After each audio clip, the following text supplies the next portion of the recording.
COVID-19. Chris Jones, London. Meanwhile, France is banning travel from the UK later this week for anyone without a compelling reason to make the journey. Leisure trips or non-urgent business will not be considered valid reasons for travel into France from Saturday. And EU leaders say they're not able to rule out a fresh round of travel restrictions later this winter. From FSN's Brussels bureau, Lucy Hoff reports. Just ahead of the last European Council summit of the year came an announcement from Italy that all EU travellers would need to show a negative test on arrival. There is concern that as the Omicron variant begins to spread on the continent, Europe could once again become a patchwork of travel restrictions. Portugal and Ireland have also announced new measures. The EU's executive is urging coordination to ensure that the bloc's internal borders remain open, as well as stressing the urgency of the booster rollout. Ghislaine Maxwell is unlikely to testify in her own defence at her sex trafficking trial in New York. A family spokesperson said she is too fragile to take the witness stand. The statement was issued on the first day her lawyers have started presenting her defence. The remaining members of an American missionary group who were kidnapped in Haiti in October have now been released. It's not clear whether a ransom was paid for the 12 hostages who were still in captivity, as FSN's Nina Maria Potts reports from our Washington bureau. The group of 17, including 16 Americans and 1 Canadian, were kidnapped in October, seized by the street gang 400 Mawazo as they returned from a visit to an orphanage about an hour and a half from their base outside the capital, Port-au-Prince. The group included women and 5 children, one of whom was just 8 months old at the time. 2 hostages were released in November and 3 more earlier this month. The gang had demanded $1 million for each hostage. It's not yet clear if a ransom was paid. Haiti has suffered a string of national disasters in recent years, and kidnappings have been on the rise. From bureaus worldwide, this is FSN. With FSN Spotlight, I'm Simon Marks, looking in more depth today at the Bank of England's decision to raise interest rates by 0.25 percentage point. It's the first major central bank to raise rates since the COVID-19 pandemic began. The decision follows the news that Britain recorded an inflation rate of 5.1% last month. That's the highest annual rate in more than a decade. It follows data in the US, where prices are rising at their fastest level since 1982. Central banks around the world face complicated decisions in the months ahead. Well, the Bank of England are certainly in a quite an uncomfortable position. They will see inflation surging, but they also see the economy slowing. Suren Thiru is the head of economics at the British Chambers of Commerce. Prices in the high street on shop shelves are rising at a faster rate than wages at the moment. So that means the pound in your pocket is going less further than it did maybe 6 to 8 months ago. So that's clearly a concern, because that impacts people's incomes in real terms. That's after inflation, but also has an impact for the wider economy, because consumer spending is such a critical part of the UK economy. It counts around 2/3 of economic output. In the rest of Europe, inflation hit 4.9% in November. That's a record for the Eurozone. The pressure is on not just central banks, but political leaders as well, to demonstrate they can weather very uncertain economic waters. The main news again, the Omicron variant has led to record case numbers of new COVID-19 infections in Britain, with more than 88,000 cases reported on Wednesday alone. Ghislaine Maxwell is unlikely to testify in her own defence at her sex trafficking trial in New York. A family spokesperson says she's too fragile. And the 12 remaining members of an American missionary group who were kidnapped in Haiti in October have now been released. There's more from us on Twitter at Feature Story. And that is the latest Feature Story news. Simon Marks reporting. It's the Onion Radio News. Teen sex is linked to alcohol and drugs by the Center for Figuring Out Really Obvious Things. This is Doyle Redland reporting.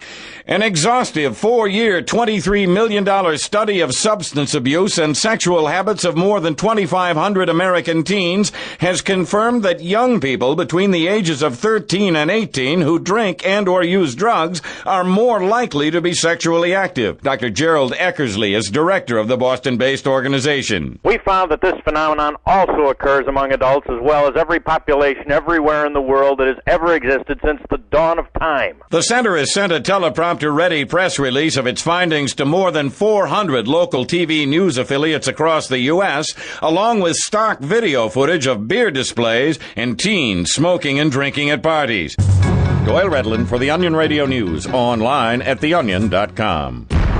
This is the Onion News Network.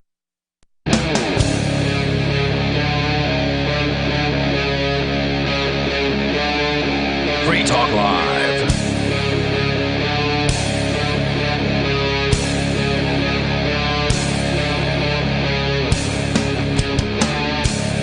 Hey, it is Free Talk Live. Welcome to the program here. Of course, you can take control of the airwaves. Should you wish to bring something up, talk about whatever's on your mind, the number here is 603-283-6160. That's 603-283-6160. With you in the studio tonight, you've got Ian. And Matt. And Bonnie may be joining us here in a little bit as well. Of course, you can bring up anything that is the point of the program. There's a story that I've been meaning to talk about ever since it broke over the weekend, and it's an important one. It's a big one. This is close to home. I apologize for not bringing this up sooner. It slipped my mind one day that I was here, and then I wasn't on the show for a couple of days. But it's actually a good thing that I waited, because now we finally have a statement from Adam Kokesh, who, of course, I want to get on the show, anytime he's in some sort of legal trouble, which has been often over his career as a liberty activist. He's been arrested a number of times. I'm not sure who's been arrested more often, me or Adam Kokesh, but it's probably a close call. It's a noble race on that one. And Adam, of course, has been awesome about talking about the Crypto 6 over the last almost a year now, since our studios were raided back in March. And so I was saddened to hear that he was roughed up, attacked, and kidnapped by a group of armed men in a place called Saguache County, Colorado. It's a strange word. It's spelled Saguache. I guess you don't pronounce the G in that. But anyway, he was on his way back from an event. You remember that guy that got killed by the cops for trying to save a cop? Yeah. Johnny, I believe. Johnny, Liberty guy. He was actually a Liberty guy. And he was based in Colorado, if I recall correctly. Yeah. Well, apparently they were having some sort of remembrance event for him, and that's why Adam had traveled from his home. I wonder if any of the cops went to the remembrance for him. That's a good question. Dirtbags. So, yeah, what happened in that case was, dude, I think he was like 40 years old, a liberty activist up there in Colorado. There was some sort of violent situation. A police officer's life was in jeopardy by some lunatic. And this dude, Johnny, came in there and, saved this cop's life, right? He shouldn't have done that. And then more cops showed up on the scene. And then killed him. Yeah, so they had an event for that guy, posthumously, obviously, and Adam went up there over the weekend. I think it was Friday or Saturday.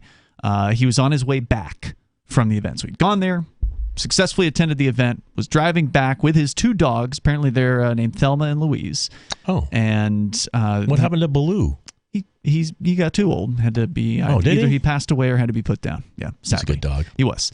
So he's got two new dogs, and so he's on his way back and got pulled over, I guess. And sadly, apparently he had attempted to live stream, as you would expect Adam Kokesh to do during a situation like that. But apparently the live stream cut out 6 seconds in. So probably, I'm guessing, signal issue, being out in the middle of nowhere. Colorado. So we don't have any video footage of the interactions with the police, at least not yet. Maybe the police have, body cams or something. We'll see something eventually, but at this time we don't have anything to share with you. We haven't seen anything, but they arrested him for not just possession of psilocybin mushrooms, but intent to distribute. So Adam is now facing felony intent to distribute charges when it comes to psychedelic mushrooms in the state of Colorado as of this weekend. And they locked him. Apparently, some people thought he had broken his arm. I guess there was a lot of damage done to his body in the process of this arrest. Apparently, medical people were able to see him and determine his arm was, in fact, not broken, but he was pretty roughed up, I guess, from what it sounded like. They're such scumbags. So just going to give you a quick rundown because I've been paying as close attention to this as I can. He had an initial hearing on, I think it was, Monday afternoon. He refused to apparently leave his cell to attend the hearing. And this was after already apparently somebody had called out a bail commissioner to the jail to try to bail him out. And he told the bail commissioner that he would not leave the jail voluntarily unless he had a written apology from the sheriff's department. Okay, that's awesome. I love Adam Kokesh. He is I know you do. Fantastic. And so he didn't get bail because of that, and he didn't get what it was the equivalent of the arraignment. They call it something else in Colorado. They don't call it an arraignment. It's called an advisement there. They have different terms. Like they call the state the people there instead of the state. Oh, really? Yeah. At least that's what I'm hearing in the court hearings because I've been listening to the over the phone telephonic system. That's weird how religions change little by little depending on geography. Well, yeah, like in Massachusetts, they're the Commonwealth. Yeah, the Commonwealth. Right. So anyway, that first hearing, the judge in that case sounds very young. I'm only on the phone, so I don't see what she looks like, but it sounds unusually young for a judge. She says, "Well, we'll just have him back on. We'll try again on Wednesday." So they continued the case until Wednesday, and then Wednesday afternoon, I again tuned in to listen to see what would happen. At this point, Kokesh has now submitted a letter to the judge, sort of going over, and he's going to read that in this audio that I'm going to play for you here in just a moment. So he submitted a letter to the judge laying out how he feels about this situation, and once again refused to actually attend the hearing. So the judge once again put it off again for another week. So at this point, he's not going to be seen again, quote unquote, in court until this coming Wednesday. So is this the type of place where we can actually get him on the phone from the pokey, or no? That's why I suspect he hasn't called yet. I have attempted to get the landline number here into the studio, so basically the jail line, so people who are like Adam are in jail can call in. And I'm guessing the reason he hasn't been able to do that is because he is in lockdown. He's in probably a 23-hour-a-day lockdown. So the odds that he is out during the 3 hours that we do this show are very, very slim. Minimal, yeah. So this will suffice, though. He gave a pretty decent statement to apparently a young lady named G.I. Mary Jane, who I'm not sure if it's his wife or if she's just like a really, dedicated fan and friend of Adam, but he's got those. She's the person who's like the lady on the ground doing the grunt work here, the heavy lifting to get the word out. So I want to play the audio here from Adam Kokesh. Today is Wednesday, December 15th, 2021. This is Adam versus a man calling you from the Saguache County Jail, where I have been in solitary confinement for 6 days. In a sense, I am here by choice, having declined paid bond on Saturday, expecting a decision from a judge on Monday, only to find the hearing delayed until today because why not? We are all presumed guilty in this legal system when accused by corrupt cops. When called for court today, I will remain in my cell as I did on Monday and hand the guard this letter to give to the judge. To my judge, my friends, and my freedom family. From this dark, dingy, solitary cell, I extend greetings of love, hope, and camaraderie to all who may read this. May you receive this letter in secure health and happiness, and in the spirit of joy with which it is written. We find ourselves in perilous times, but on the brink of a better world for all of us blessed to survive this era of upheaval. As for my circumstances, I have been stopped in my peaceful, righteous journey to deliver anti-suicide medicine to veterans for another government-induced, taxpayer-funded spiritual retreat. Now I want to stop there for a moment because we had Adam on the show, I don't know, 2 months ago or something like that, to talk about his new thing that he's doing, which is what's called Homefront Battle Buddies. And have you heard about this, Matt? I've heard it. I've heard those words before. I remember he used to do the IVAW, right? The Iraq Veterans Against the War. When he first got out of the Marines, he spoke out against the war, and that kind of led him into the Liberty movement, and then he became Adam Kokesh, Liberty activist, television star, etc. But what he's doing now is he's set up essentially on he's got a large kind of homestead property down in Arizona, and he intends to use it for medicinal spiritual retreats for people who were in the military, specifically. That's sweet. People who are suffering from PTSD, depression, some of these things that studies are beginning to show real clear. And those studies are getting larger and larger that things like psilocybin mushrooms can actually cure PTSD and depression and things like that. So we'll talk more about this on the way here. This is basically his new mission, and now he's been put in prison for it. Well, in jail. More coming up.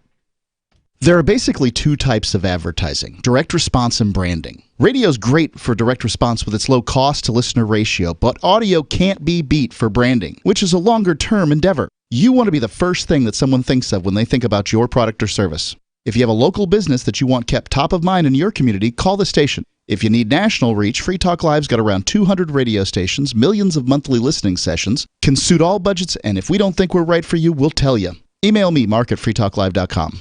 When a lunar observatory detects a radio broadcast originating from Proxima Centauri, the nations of Earth discover their first contact with an alien race may also be their last. With the Proximans facing an extinction-level disaster, Earth must choose between sending a ship on a multi-year journey or allowing nature to take its course. Saving Proxima, a hard science fiction thriller by Travis S. Taylor and Les Johnson from BaneBooks.com. Looking for a great real estate investment? Consider New Hampshire, which is ground zero for the Liberty Movement. Your first call should be to Mark Worden from Porcupine Real Estate. He's more than just a real estate agent. He's your New Hampshire concierge. Where are the best places to live? Do you want farm, city, the burbs, or forest? Do you want a duplex or multifamily building so that renters pay your mortgage? There are homes in all price ranges in New Hampshire, and Mark can help with financing too. Invest in liberty and property. Mark Worden can help. PorcupineRealEstate.com. Are you tired of governments murdering people around the world? Stop using their money. There is an alternative. Bitcoin is a stateless, free market, non-political currency. Bitcoin cannot be inflated or controlled by any government. By using their money, you are helping the state. Stop doing it! You have an incredible alternative available now. Learn it, use it, spread it. Get started with Bitcoin at bitcoin.com. That's bitcoin.com.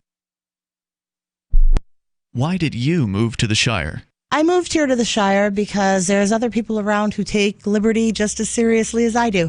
I moved to the Shire because I saw videos of people challenging authority and thought that I could get support myself. It called to me, like, do this, right now. I wanted to be around people like me who got it, and once I got here, I knew there was nowhere else that I wanted to be. I've always wanted to change the world, so I moved to the Shire to join people who were actually working towards doing the same thing. The people here are awesome, loving, and positive. It was for the adventure and for the feeling of something important is happening here, and I just wanted to come to sort of be part of that. Visit ShireSociety.com to read and sign the Shire Society Declaration and learn the reasons why, if you love liberty, you should immigrate to the Shire. Plus, connect with others via the forum at ShireSociety.com. That's ShireSociety.com. What if you want to hear the latest episode of Free Talk Live, but all you have is your phone, you forgot to download our archive, and you have no data connection? You can call our Listen line at 641-793-0191. That's a long-distance number, so you may incur charges. If not, listen as long as you want. 641-793-0191. The Free Talk Live Listen line, 641-793-0191. So you've signed the Shire Society Declaration and are planning your move to New Hampshire to be around more liberty-oriented people. Next, sign up for the Shire Society Forum at forum.shiresociety.com. There are a bunch of people there who are already in the Shire, and they want to meet you. If you're already in the Shire physically, you should also come by the forums. Remember, not everyone uses Facebook. New people are signing up for the Shire Society Forum every month, so drop in and say hello at forum.shiresociety.com. Yep, we still do email. Drop your email address in the entry box at freetalklive.com, and you'll be kept in the loop with Free Talk Live.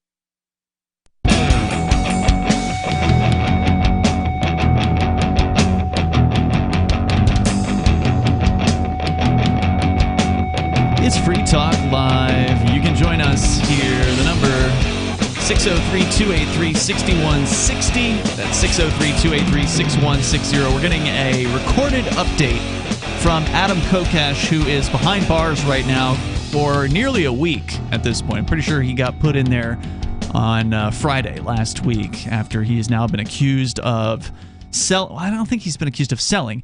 Distribution. Intent to distribute, right? Yeah. Like that? Intent to, right. So possession of psilocybin, presumably mushrooms, with intent to distribute. Now, we haven't seen the police reports or anything like that. There's no video footage because his phone got cut off 6 seconds into the pullover that happened in Saguache or something, Saguache County, Colorado. So when do the police reports have to come out? Ooh, that's a good question. I don't know. I think that that would be a Freedom of Information Act request, which may mean that you'll have to wait 30 days to get them from them. Usually they're more available to the defendant than they are to people in, the outside of the case. But by the way, Bonnie's joining us here. It's Ian and Matt in the studio tonight. We're going to continue with the statement from Adam. We are also talking about his new organization, Homefront Battle Buddies, which they've got a website, homefrontbattlebuddies.com.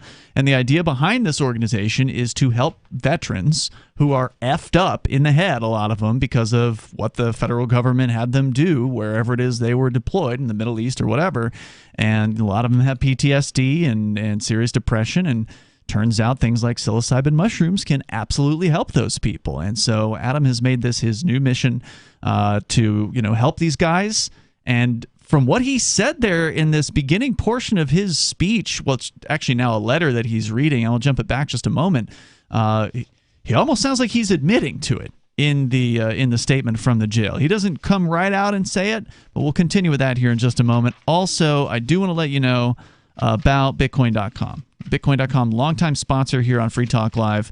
If you want to learn about Bitcoin and Bitcoin Cash, the world of cryptocurrency, get started at the top of the page over at Bitcoin.com. It'll take you some introductory videos. You can, if you're pressed for time, just watch the first one. You'll get some of the basic concepts down, and these are important things that, this technology isn't going away, so you ought to learn about it. It's going to change, if not already has changed, going to seriously alter the face of world finance. So you really are. It already has, and the most important component of it is the people who are in charge are really trying to figure out how to deal with it and wrangle it into their control, and it's really not designed to be controlled. Yeah, the governments of the world hate it. I know Adam Kokesh is a big fan of it. Get over to Bitcoin.com.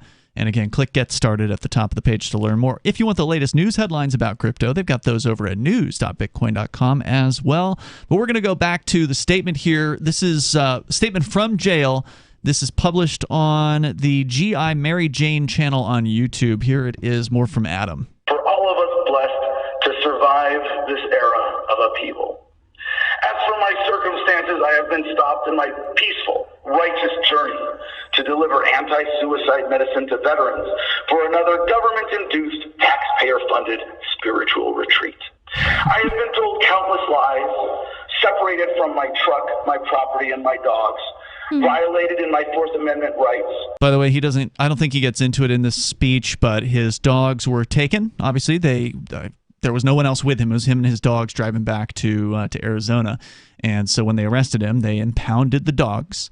And according to G.I. Mary Jane, and according to the lady that managed to go and pick the dogs up from the impound after the weekend, because it was all over the weekend, so they had somebody in the area who was willing to go get the dogs right then, but they were told, nope, you can't do that. It's the weekend. They're closed. And it's just like, if they're closed, don't take the dogs. Well, I mean, then what are they going to do? Leave them just run around the side of the road? Call somebody. Yeah, well, that would be it's their compassionate thing to do. Yeah, these are not good people. Right. So anyway, but they were left outside, is what you're going to say. Yeah, that's what I was going to get to. Apparently, according to the lady who picked them up, they were kept outdoors in sub-freezing temperatures there in Saguache County, Colorado. At this, cops are disgusting animals. Yeah, so they're these okay are now. Not people. This isn't how humans behave. They were picked up, though, ultimately, I think, on Monday, and so the dogs are okay. Horrible. They're with somebody that actually cares about them now. Assaulted, injured, denied medical care, threatened with forced COVID vaccination, denied my PTSD medications, put on a psych hold for no reason, deliberately tortured, falsely accused, threatened with more false charges, denied basic human rights, and kept from due process. Every step along the way, I have been thanked for my military service, making me wonder more and more why I enlisted, but less and less why we have a veteran suicide epidemic. Like a beautiful song, the words of Mario Savio from Berkeley in 1964 echo in my heart. There comes a time when the operation of the machine becomes so odious, makes you so sick at heart, that you can't even passively take part. You've got to throw your body upon the gears and upon the levers and indicate to the people running it that if you are not free, the machine will be prevented from operating at all. While I am just one body, caught in the gears against my will with no hope of stopping anything alone, I would rather be here than standing to the side with a heart aching for every victim of this cruel machine that is living on your knees. I would rather die on my feet. But if everyone stood up to injustice with just passive resistance, refusal of pay bond, and rejection of plea deals, the evil machine would grind to a halt, and we could hang together, not separately. As for my... He's not wrong about that. And we've been discussing, those tactics for many years and using those tactics for many years here in New Hampshire, where we actually have a large group of freedom-loving people who have migrated here, the largest freedom migration on the planet.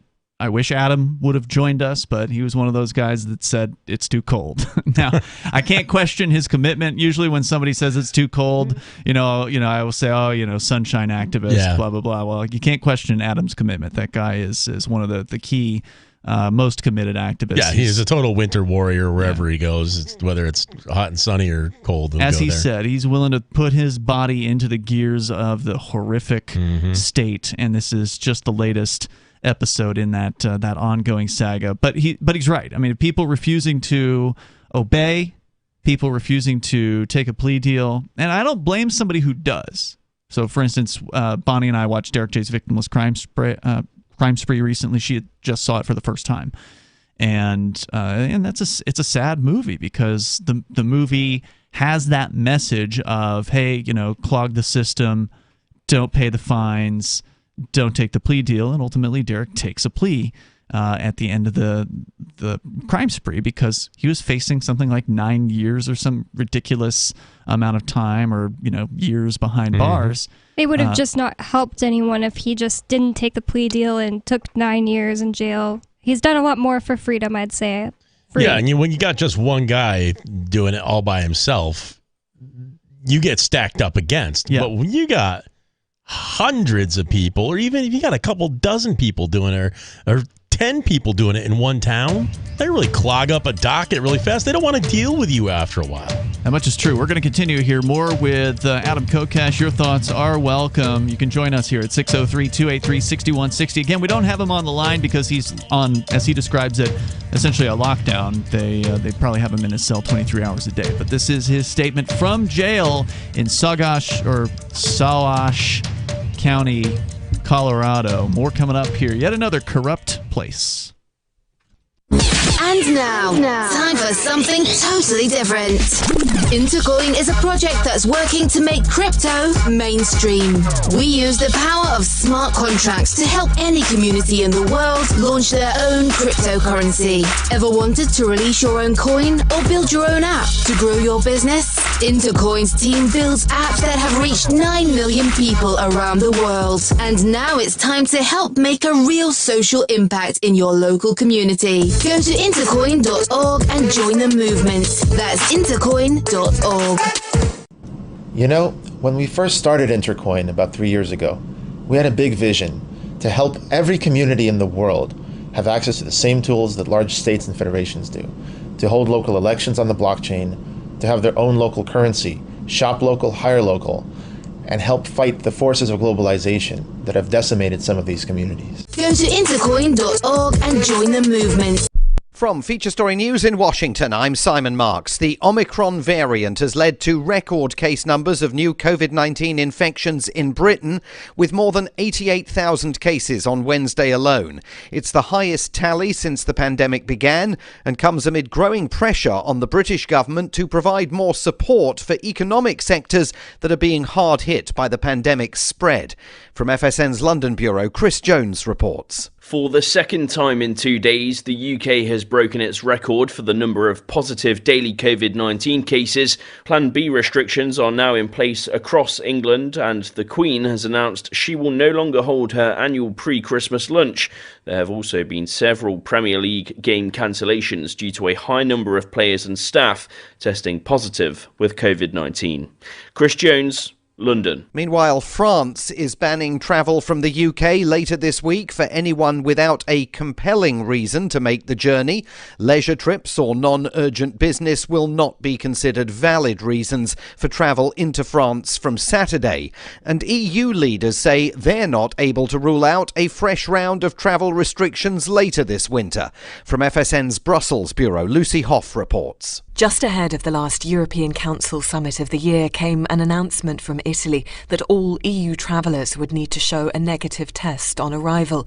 There is concern that as the Omicron variant begins to spread on the continent, Europe could once again become a patchwork of travel restrictions. Portugal and Ireland have also announced new measures.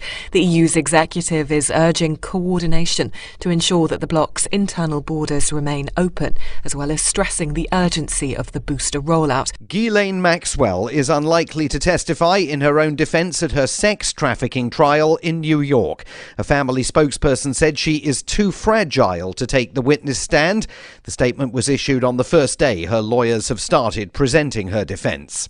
The remaining members of an American missionary group who were kidnapped in Haiti in October have now been released. It's not clear whether a ransom was paid for the 12 hostages who were still in captivity, as FSN's Nina Maria Potts reports from our Washington bureau. The group of 17, including 16 Americans and 1 Canadian, were kidnapped in October, seized by the street gang 400 Mawazo as they returned from a visit to an orphanage about an hour and a half from their base outside the capital, Port-au-Prince.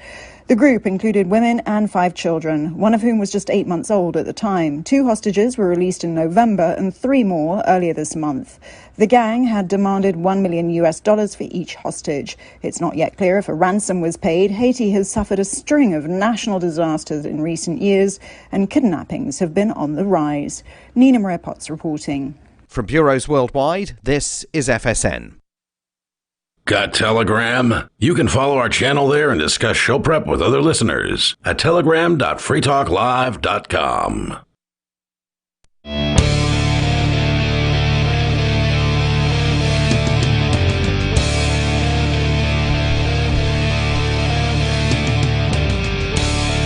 This is Free Talk Live, and of course you can bring up what you want. We're talking about Adam Kokesh, currently behind bars. We don't know when he's going to be getting out. Could be as soon as next week.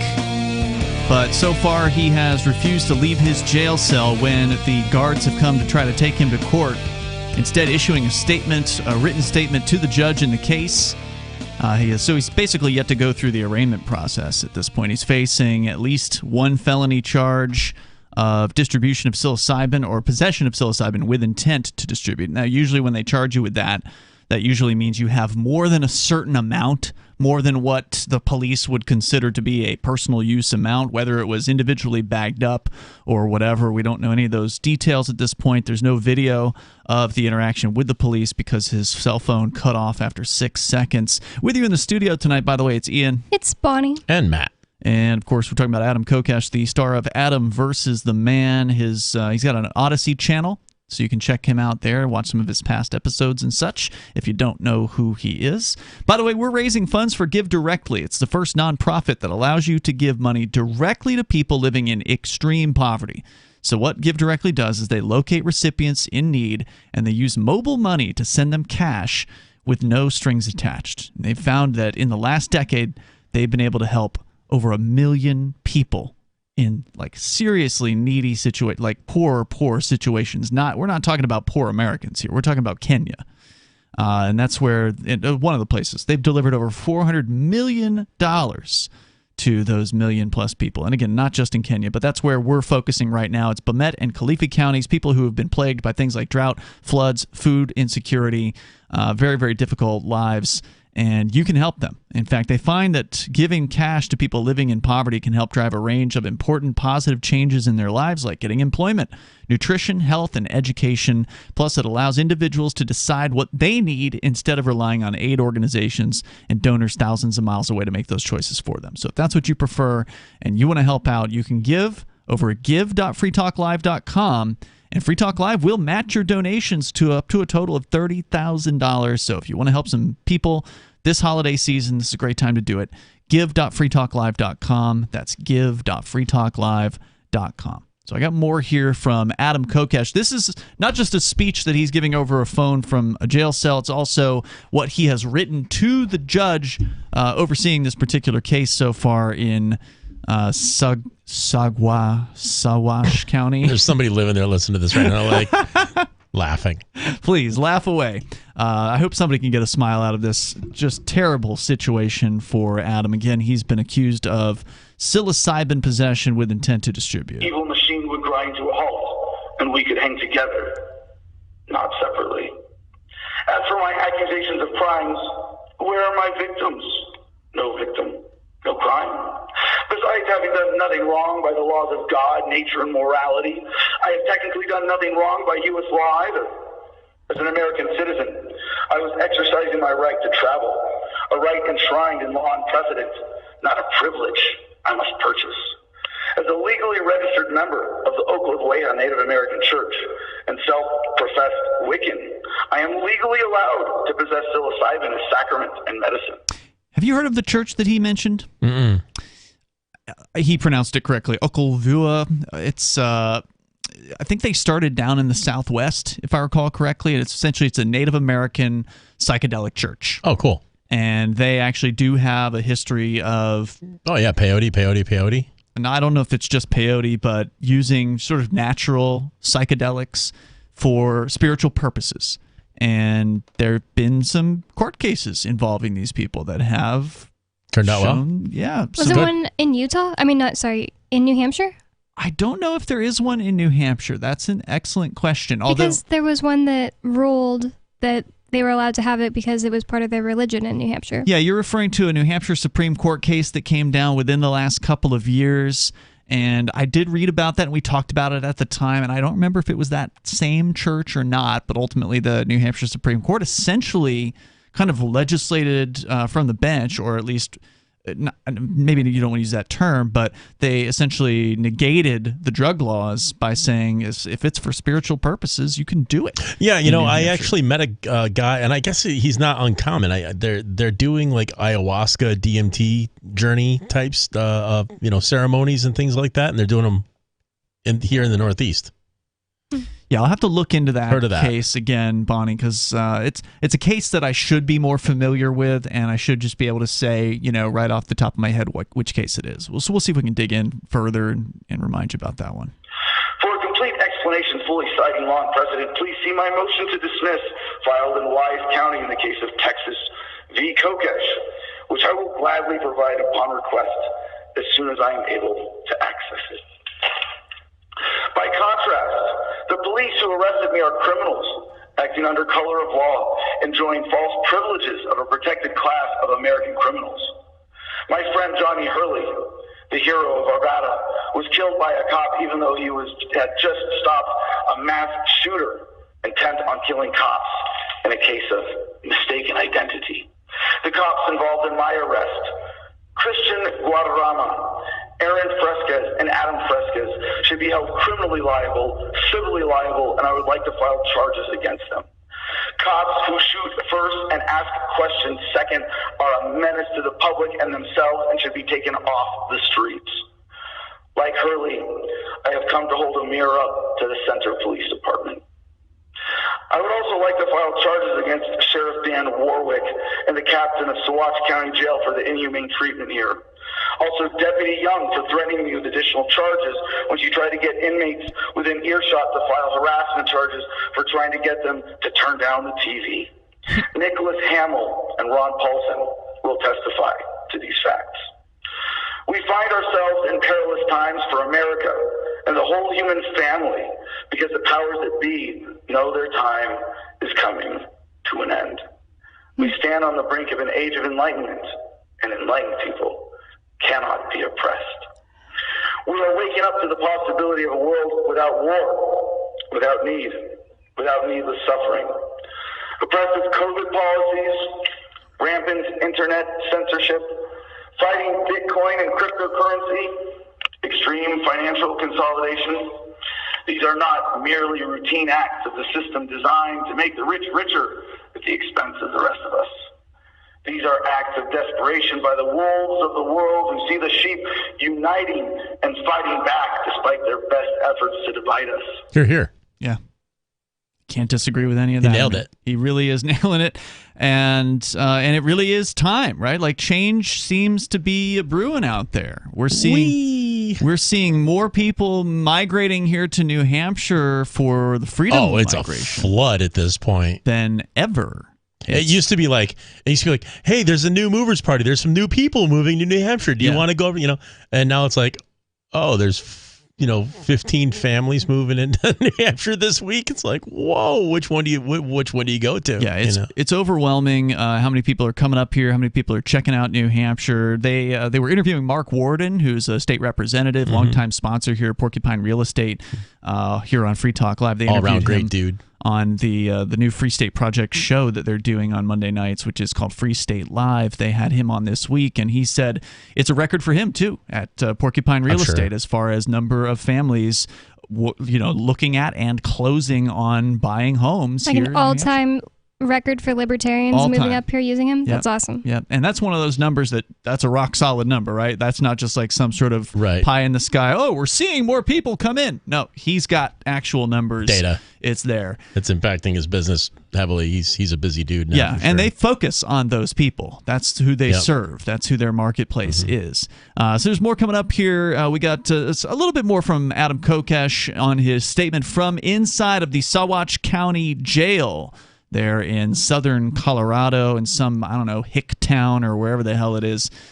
They decided to arrest him for possession of psilocybin mushrooms, and it sounds like he is going to take the perspective in defense of himself, saying, it's my right to have these.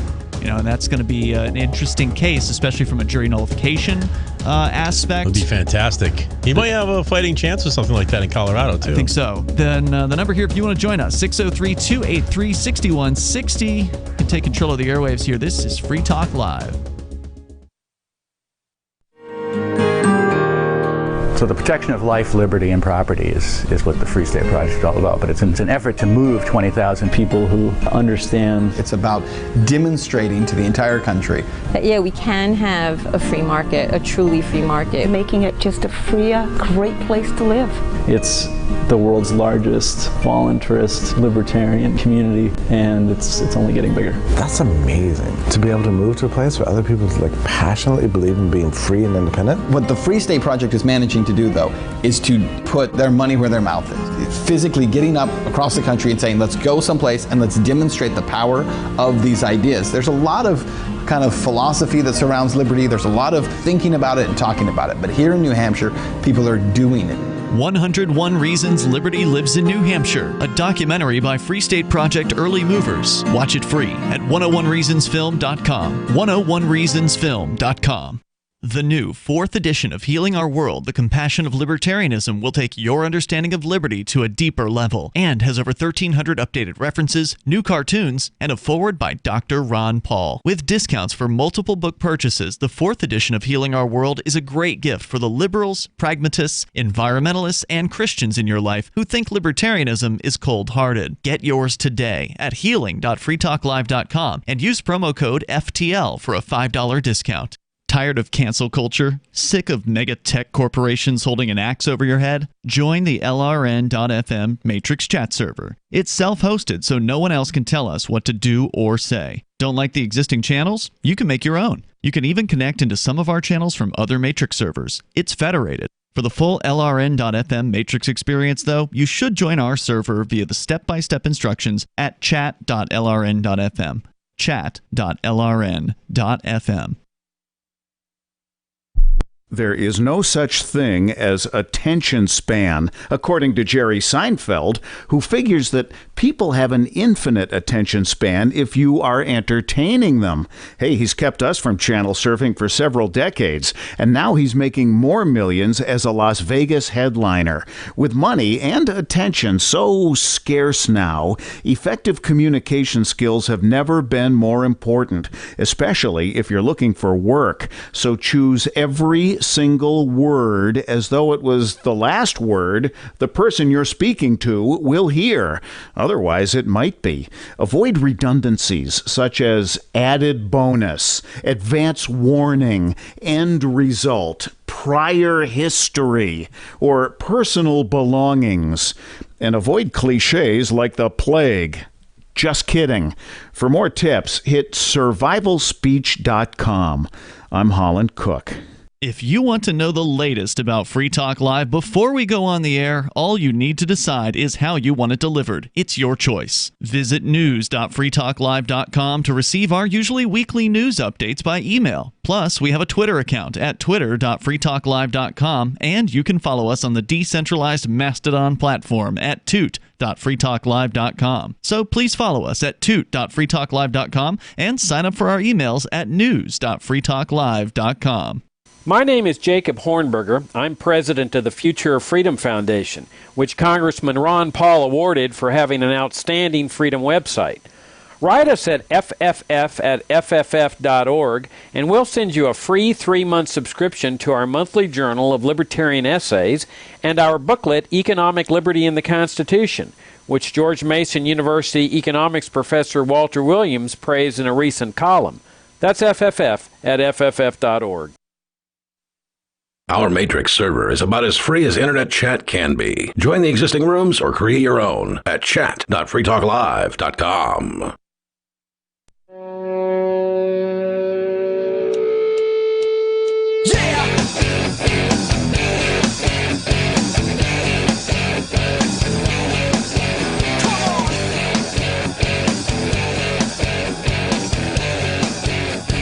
It's Free Talk Live. You can bring up whatever you want here. The number is 603-283-6160.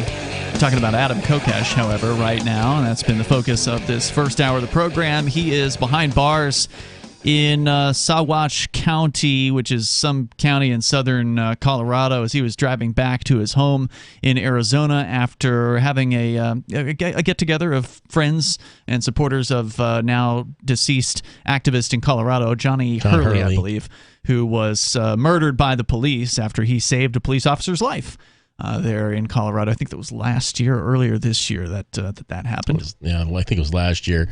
Moral of the story, don't ever help a cop if he's pinned down.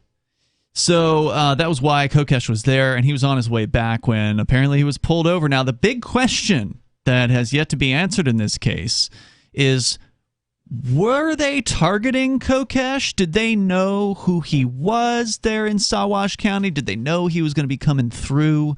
Did they know that he is now running an organization called Homefront Battle Buddies, which advocates for the medical and spiritual use of psilocybin mushrooms, as well as other natural, psychedelic remedies for people who've been in the military, people who have faced severe PTSD.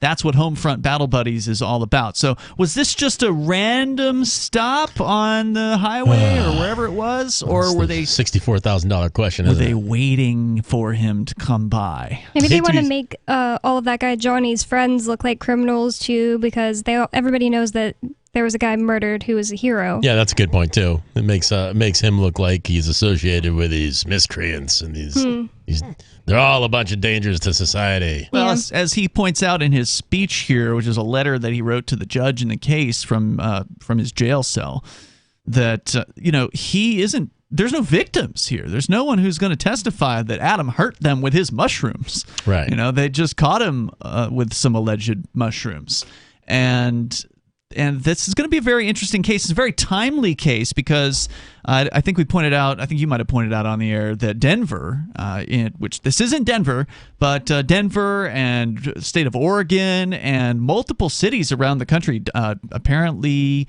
it was Ann Arbor, Michigan, as well as a few different, I think, California cities, Oakland, and a few places in Michigan, not just Detroit. I think also went for it, didn't they? Yeah, they vote for it? decriminalized like all entheogens. Right. So any natural plants or fungi in some of these places are now a completely decriminalized act. So he's going to be going to court, presuming they don't just drop the charges and scurry away. He's going to be going to court in front of a jury that is living in a time when we're starting to see opinions shift on this. And I imagine he's going to be able to call in some expert witnesses. He's going to have some interesting testimony in this case if it gets that far. I did pull up the New Hampshire Supreme Court case, Bonnie, that you had remembered, and it was more recent than I recalled. It was apparently December of last year when they made the decision in this case. And 2020? It was unanimous, actually, where they ruled, and I don't want to summarize it without actually the statement that they made, but they ruled in favor of somebody, and they overturned a conviction of someone who had psychedelic mushrooms and was using them for spiritual, religious reasons. So, there's some precedent in different courts for this particular issue. So it's a very interesting case. I'm going to continue with the rest of Adam's statement from behind bars there in Saguache County Jail. Will you side with the wolves or be one of the shepherds we need to guide us into the new age of enlightenment? If you are wondering why I've declined paid bond, think of Braveheart being disemboweled. He only had to cry mercy to make it stop. You want my friends to buy my freedom for a petty $10,000? You want to plead? You want me to beg for mercy? I will never beg for your mercy, and I will never plead with evil, but whoever more boldly against it. For humanity, for America, for justice, and for the 22 veterans who will commit suicide in the next 24 hours, I will cry until my last breath for nothing but freedom. Yours truly, Captain Freebeard, friend of humanity, brother to freedom lovers, also known as Adam Charles Kokesh, born February 1st, 1982, former Sergeant of Marines. Thank you so much for listening and for sharing this message as best you can. Thank you for everyone who participated in the call flood last weekend. Its effects were felt even inside this jail. If I am not released today, please keep calling the Center Police Department, the Saguache County Jail, and the judge and district attorney relevant to my case, and respectfully ask them to do the right thing. Thank you, and may peace be with you always. Signing off, this is Captain Freebeard, your friend and brother. So apparently this was the Center Police Department. I guess that's the name of the town. That I just learned from picking that little detail up. I'd listened to this before, but didn't catch it. So that's not the sheriffs. I thought it was the Saguache County Sheriffs that had done this, but it's a local police department in this particular case. We will post, and I had posted this information earlier this week on the Free Talk Live profile over on our social media server at social.freetalklive.com. I'll be sure to post another link to this. Like I said, I posted it a few days ago, or yesterday. And I'll post it again, and you can get the phone numbers that you can call if you want to do as he requested and give them a call and let them know how you feel about them caging a peaceful man who is not being alleged to have harmed anyone else. You'll be able to do that. So, any thoughts, guys, that you want to share?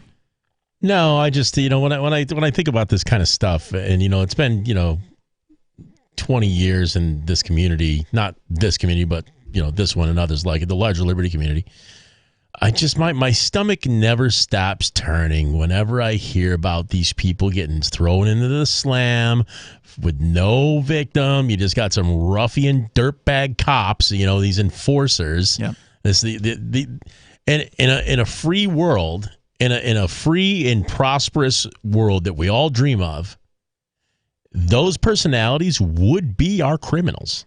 The police. The police would absolutely turn into criminals. They wouldn't. Yeah, they are around violent people. They would go around quick kid. They don't know how. That's the only thing they know how to do. They don't have a marketable skill set other than hurting people. That's all they know how to do. Yeah, I wish that we actually had people that its job were to actually protect other individuals and actually go around and, if you're going to arrest somebody, let's make sure there's an actual victim, somebody who's complaining against that person who's been arrested. Mm-hmm. What I think about when I hear about this type of thing is just the fact that I think people really are waking up to the reality that the cops are actually the psychopaths. Are they? I think people are. I had that feeling that maybe something was going to change in that way last year when we saw the major protests about police violence that were happening throughout the summer of 2020. That seemed to be, a step in the right direction, but what has really come from it? Nothing. The cops are so righteously indignant that they're just going to continue saying that we are the correct ones. I'm just going to throw some numbers out there. There's like 100,000 cops in the United States. There's like 360 million other people. Mm-hmm. So the cops, if there's even a tiny fraction of that 360 million other people who are saying the cops are seriously messed up and they're bad people, chances are, if we want to get democratic about it, the fraction of the 360 million is going to be a much higher number than there are even cops. So what do we still listen to these people for? Well, there's always been more slaves than slave masters. Yeah. I think people are just distracted. Like, I do think the people's opinions are changing. Like, as far as people I talk to, I don't know anybody who just thinks, like, cops are a fact of life and cops are law and order is good or whatever. It's more just like, oh, yeah, they suck, but what can you do about it? I'm going to go play Switch. Yeah, that's true. There is a lot of apathy out there. And I will say this to your point, Bonnie, the people on the right wing, a lot of the Blue Flag Matters or Blue Lives Matter people, the flag wavers for the cops, they're the worst still. Some of those people have been hit with a slap to reality. Yeah, it's in the hilarious last when year, it happens. Right. So we saw, of course, the January 6th situation where the police were definitely not their friends in that situation, the people on the right. And then since then, we've seen here in New Hampshire specifically, the police have been arresting some of the right-wing protesters. I saw it happening. Like the look on these we'll call them conservatives or whatever Republicans are that show up to the protests of Sununu and then the cops come down on them. It's like no, they're just doing our job. Yeah, they didn't change their minds. I saw one of them with a flag at another event later that said, "Shame on you, Sununu, for weaponizing our state police." Like it wasn't the police's fault. Right, they're making excuses for them, even as the police are actually cuffing them and stuffing them in the back of a But then you got me, debating them on the spot. There's more coming up here at 603-283-6160. You can weigh in. There are lots of ways to listen to Free Talk Live. Our podcast has been around since podcasts began, and now the FTL feed is loaded with content besides our full show archives. Did you know that we make it easy for you to customize your podcast subscriptions? We have different feeds, one that includes only our full shows, one with just the Daily Digest, and our main feed that includes everything. You decide what you listen to. It's quick and easy to customize your feeds at feeds.freetalklive.com. That's feeds.freetalklive.com. Do you feel like your nation, state, or community no longer holds your values? Have you dreamt of a place where people agree that liberty is important and are free to pursue their projects so long as they respect the property of others? There are many people just like you that are discovering freeprivatecities.com. Their social media links are at the upper right of the page at freeprivatecities.com. All skill levels will be needed when the first of the Free Private Cities opens. It's sooner than you think. Stop arguing and build. freeprivatecities.com. I'm a little obsessed with My Magic Mud. Several years ago, I met Jessica Armand, the founder and CEO of My Magic Mud, and I didn't even know my teeth were coffee stained. A week's worth of use convinced me, and now I use it every 3 or 4 days. It's clinically proven to whiten teeth, and I think it cleans better, too. My Magic Mud's available at most local health food stores, Sprouts, Natural Grocers, CVS, Walmart's Natural Beauty Aisle, but I can get it for you for 20% off with coupon code FTL20 at mymagicmud.com. FTL20, mymagicmud.com. What if you want to hear the latest episode of Free Talk Live, but all you have is your phone, you forgot to download our archive, and you have no data connection? You can call our Listen line at 641-793-0191. That's a long-distance number, so you may incur charges. If not, listen as long as you want. 641-793-0191. The Free Talk Live listen line, 641-793-0191. You're listening to the live edition of Free Talk Live. Hour number 2 is next after the news here on the Liberty Radio Network at LRN.FM. From Feature Story News in Washington, I'm Simon Marks. The Omicron variant has led to record case numbers of new COVID-19 infections in Britain, with more than 88,000 cases on Wednesday alone. It's the highest tally since the pandemic began and comes amid growing pressure on the British government to provide more support for economic sectors that are being hard hit by the pandemic's spread. From FSN's London bureau, Chris Jones reports. For the second time in 2 days, the UK has broken its record for the number of positive daily COVID-19 cases. Plan B restrictions are now in place across England, and the Queen has announced she will no longer hold her annual pre-Christmas lunch. There have also been several Premier League game cancellations due to a high number of players and staff testing positive with COVID-19.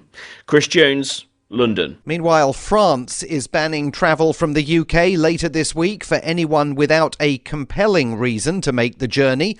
Leisure trips or non-urgent business will not be considered valid reasons for travel into France from Saturday. And EU leaders say they're not able to rule out a fresh round of travel restrictions later this winter.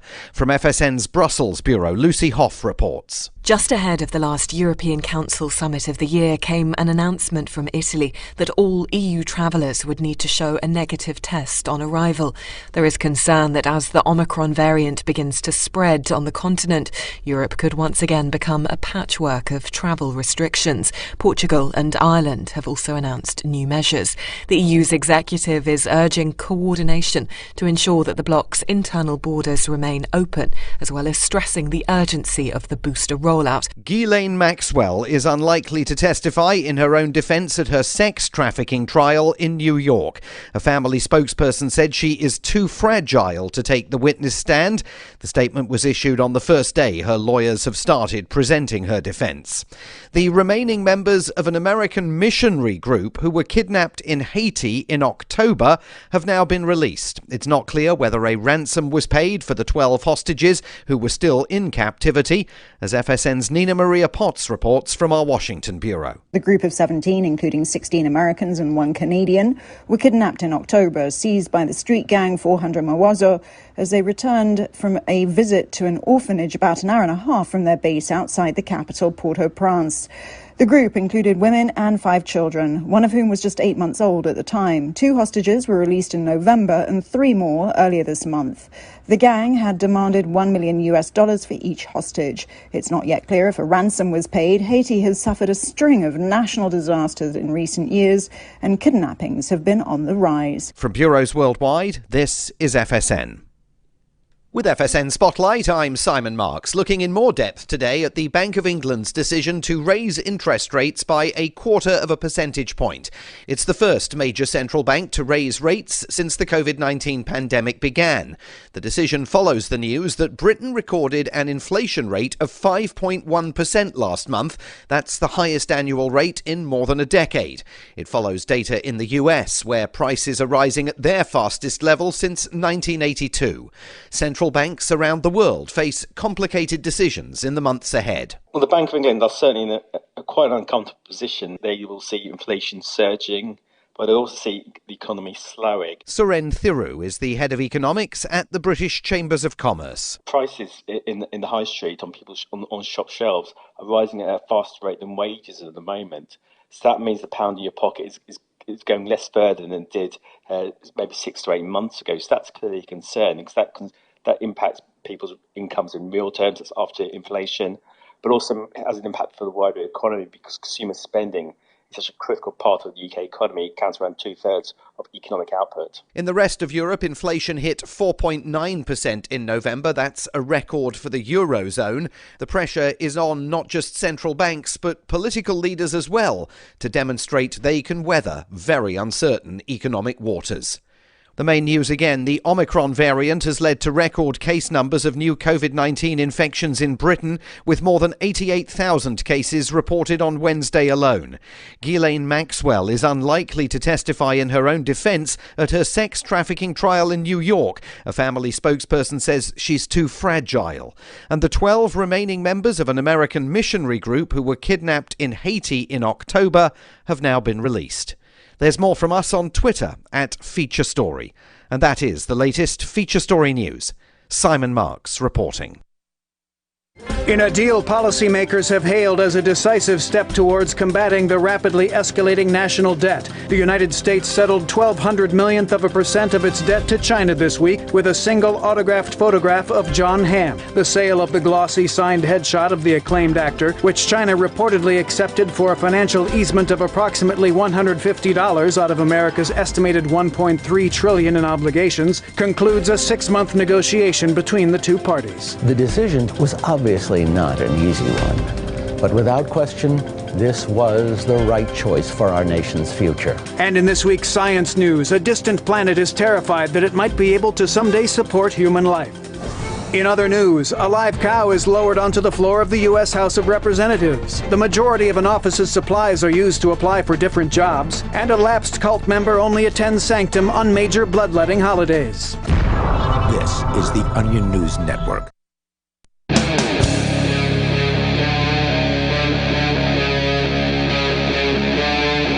Free Talk Live. It's Free Talk Live, kicking off the second hour of the program. Phones open. If you want to join us here, you can. The number is 603-283-6160. With you in the studio tonight, you've got Ian. And Bonnie. And Matt. And again, that number is 603-283-6160. We started out talking about Adam Kokesh. He is behind bars now for almost a week, and he's probably going to be there until at least Wednesday of next week. They haven't even given him his arraignment yet. What do they do if he refuses to leave the jail? Well, eventually they'll force you out. If you remember our friend Sam Dodson, I don't know if you were around when Sam was living here. But, I remember him. Former host here on Free Talk Live. He was arrested. I don't even remember what it was for at this point. Some civil disobedience or whatever. He was arrested and he did not give his name, so they couldn't book him properly, right? So they need to know who you are to put a name in a system, or else the whole process grinds to a halt. And so he wouldn't give them his name, so they booked him as John Doe, and then they held him there on contempt of court. And because, contempt is this sort of quote-unquote power of the Western judicial system of a judge, there's basically no regulations for it. It's just the judge can do whatever they want as far as contempt. The only limit on contempt is, in most places, there's a 6-month limitation wherein if a judge sentences you to more than 6 months, they have to then answer to another panel of judges about why they did that or whatever. And of course, that's just their buddies, so I'm sure they're going to get approved. But so usually you'll see a judge just do to less than 6 months. Anyway, so he was just sort of sentenced to stay in jail until you tell us who you are, was basically the sentence. And so he didn't. He never actually revealed who he was. They ended up finding out, like the detectives detected, and they figured out who he actually was. And so they had all the info. But he wouldn't admit it, so he still was John Doe, right? Correct. Well, I don't know when they updated his information, but he knew that they knew, but he still wasn't telling them. So he still didn't do what the judge wanted him to. The judge wanted him to just obey, and he wouldn't. And so they held him for 59 days in the Cheshire County Spiritual Retreat before literally pushing him out the side door one day, completely unexpectedly. Like, all right, Sam, get all your stuff together, and then just shoved him out the side door, still wearing the orange jumpsuit. They didn't bother to change him out. So what happens if he refuses to leave then? They're just going to arrest him and put him back in again? That's an excellent question. They just walked around the jail the rest of the day? They're so officious, and they have to do things according to the policy that they end up just doing stupid things the long, hard way, and they're such idiots. I can't stand. There's nothing good about that whole entire system. We can talk more about the system, the police, and also this Okalvua church that was brought up before. And Bonnie, your memory was correct on the New Hampshire case that was unanimously decided by the Supreme Court here in favor of a member of that church being able to... It was the same church? Yes, being able to possess and use their sacrament which is psychedelic mushrooms, or at least that's one of them. So we can talk more about that coming up here. But Sam is on the line in Ohio. He's a listener via podcast. And by the way, if you want to subscribe to our podcast feeds, just go to feeds.freetalklive.com. That's feeds.freetalklive.com to do that. Go ahead, Sam. What's on your mind? So I just find it interesting that you finally got a bill number for the New Hampshire independence. Yes, it is CACR 32, and it will have some sort of a public hearing in early 2022. Probably February would be my guess, but we don't have a date yet.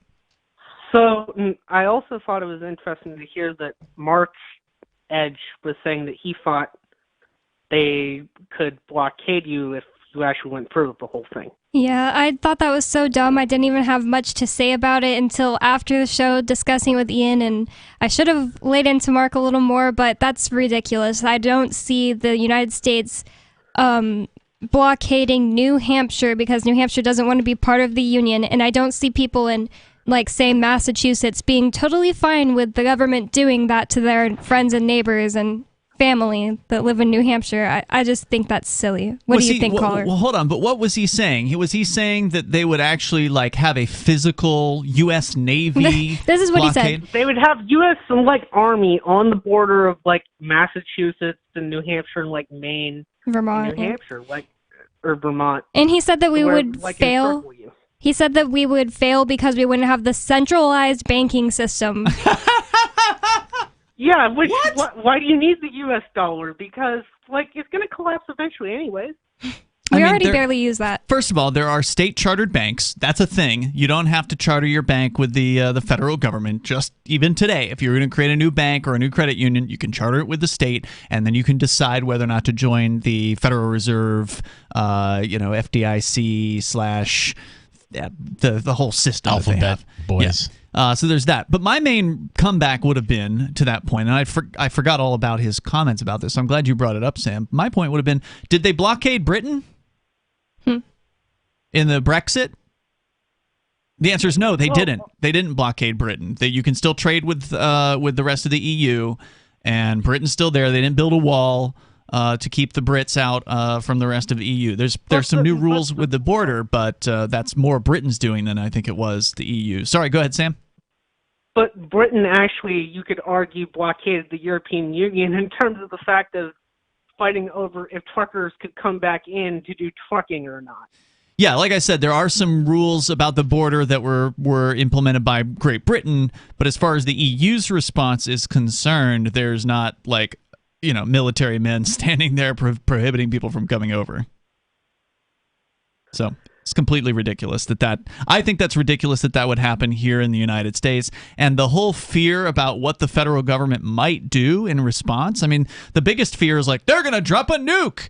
Look, and destroy New York City. If that's really what you think these people will do, then that's really the reason why we need to go. We need to say goodbye to this abusive relationship, these psychopaths that you think are going to actually do things like drop nukes and set up military barricades. All the more reason to hit the road right now. Yeah, let's get out of this thing. Sam, what do you think?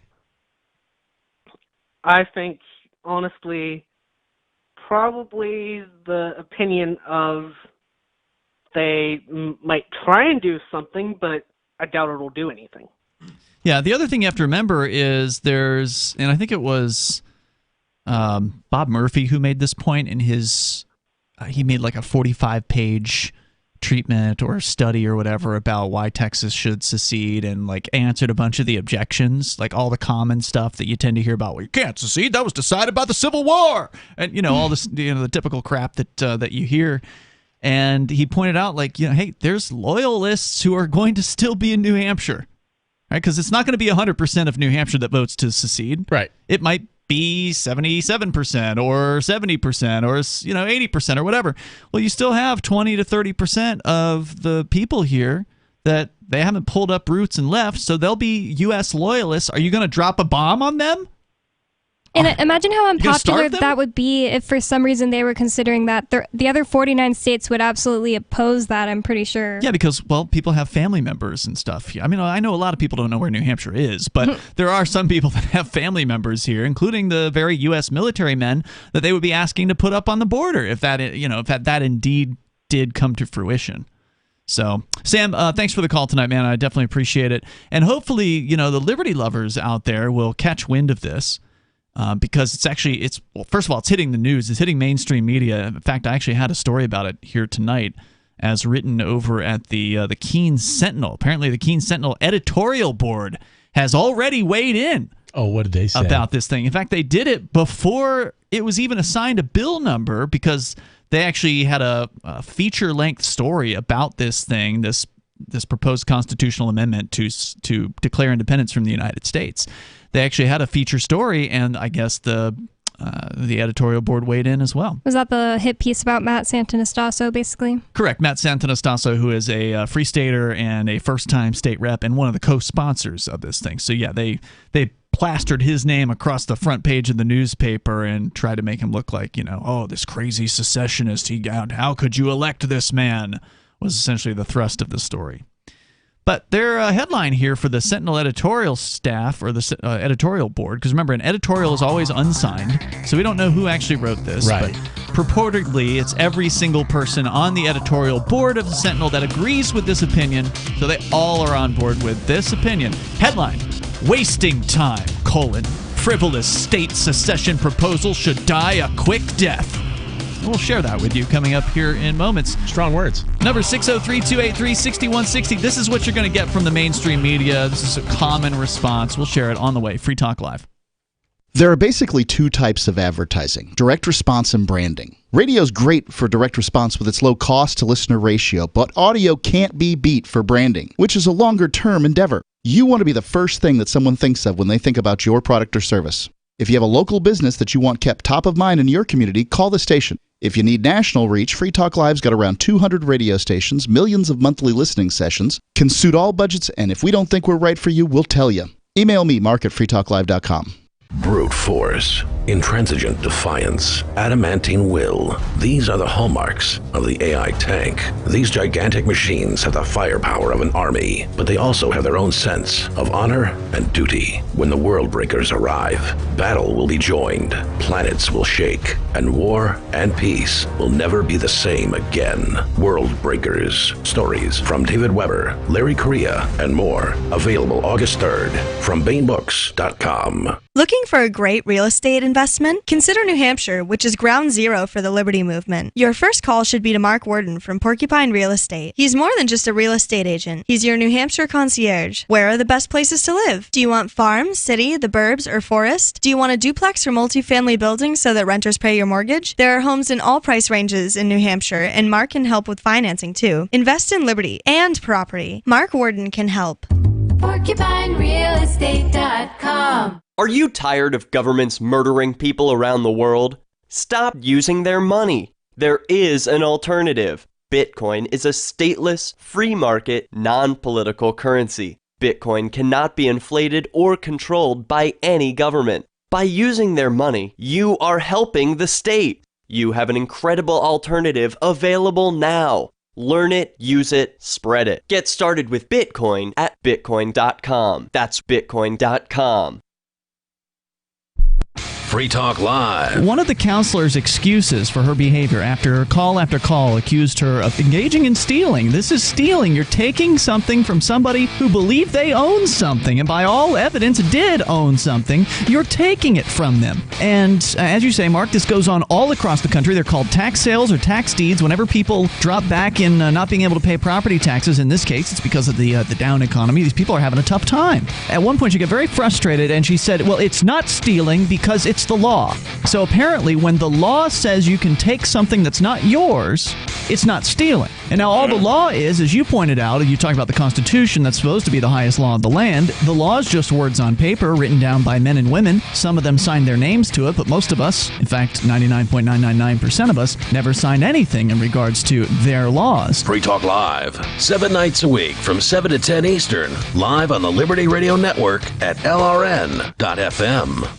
Tired of cancel culture? Sick of mega tech corporations holding an axe over your head? Join the LRN.FM Matrix chat server. It's self-hosted, so no one else can tell us what to do or say. Don't like the existing channels? You can make your own. You can even connect into some of our channels from other Matrix servers. It's federated. For the full LRN.FM Matrix experience, though, you should join our server via the step-by-step instructions at chat.lrn.fm.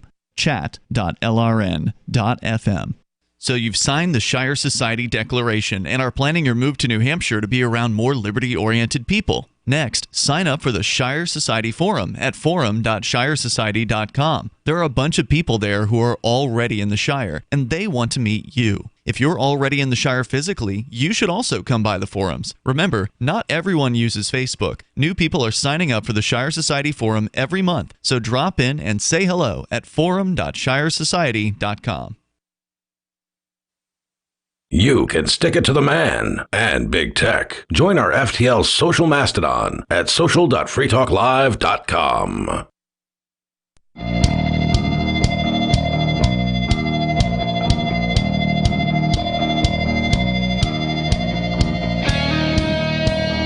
This is Free Talk Live. Phones open here if you want to join us. The number is 603-283-6160. You can bring up a topic we talked about on another day. It's no problem. Open phones means open phones. You can take control of the airwaves on Free Talk Live. It's Ian, Bonnie, and Matt in the studio here tonight. And I do want to say thank you to Alex Gmop, who is a Free Talk Live supporter. He's joined the AMPS program. You can do that as well over at amps.freetalklive.com. That's amps.freetalklive.com. Stands for Advertise, Market, Promote, and Support. It helps us get on more radio stations around the United States, bring new people to the ideas of human liberty.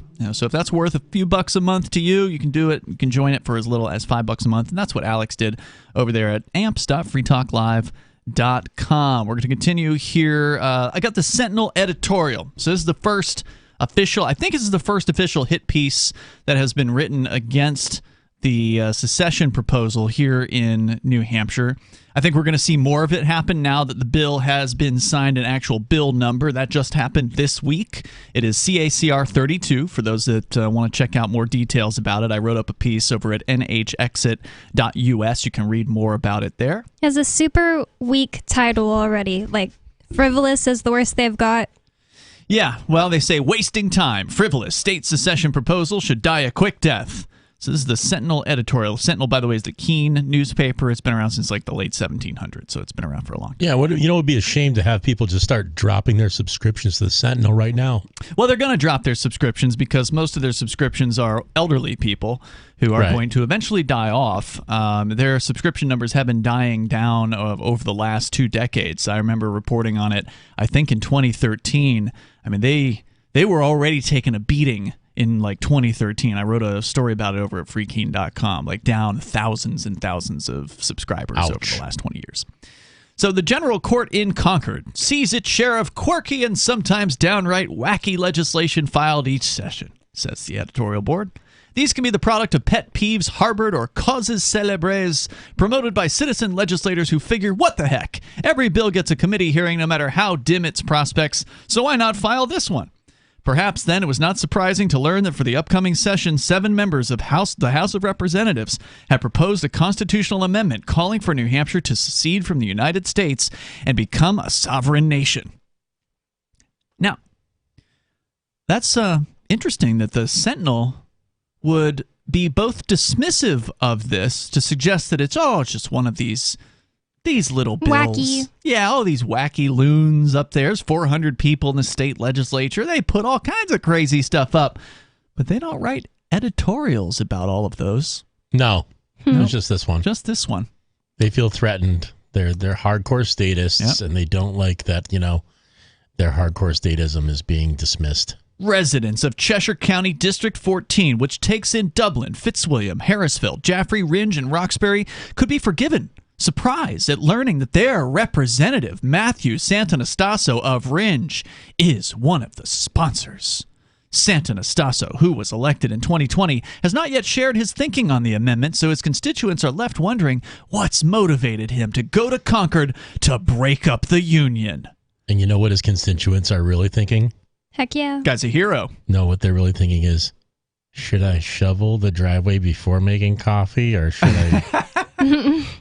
That's what they're really thinking. They have no idea. According to, not according to, but as far as I've seen from the people I've asked about Washington, D.C., I don't think that the average New Hampshire person really feels represented by them or is very happy with them. So I don't think that the Sentinel speaks for the majority of New Hampshire. Hell no. When they're saying this. I honestly don't think any modern news outlets speak for the majority of anybody. No, they speak for the status quo. Yeah. They speak for the system as it is. They speak for the empire. Yeah, These are loyalists. The Fourth Estate is long dead at this point. Yeah.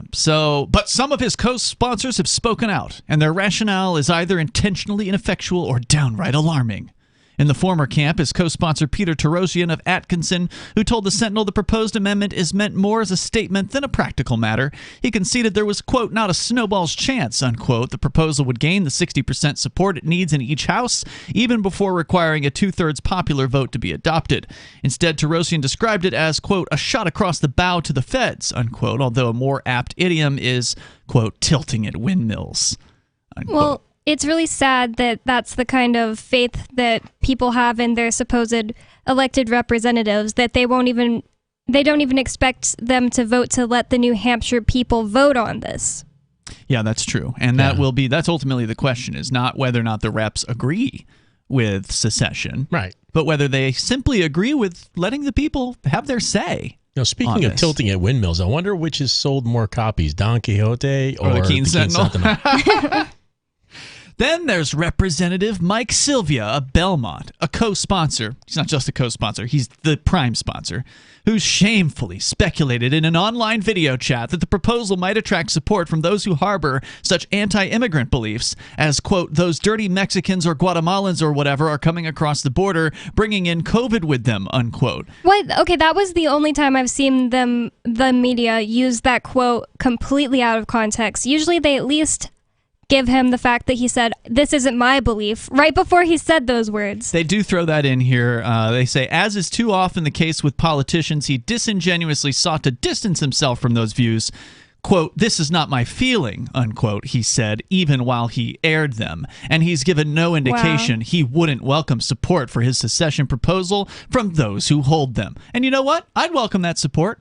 I would disagree with those people. I don't want to see a New Hampshire that has a closed border, but I understand that secession is an issue that will cut across political boundaries, and it will get the people who want to see a closed border to agree in just this one moment with the libertarians who want to see an open border, want to see freedom to travel, because we all want to be away from the federal government. Yep.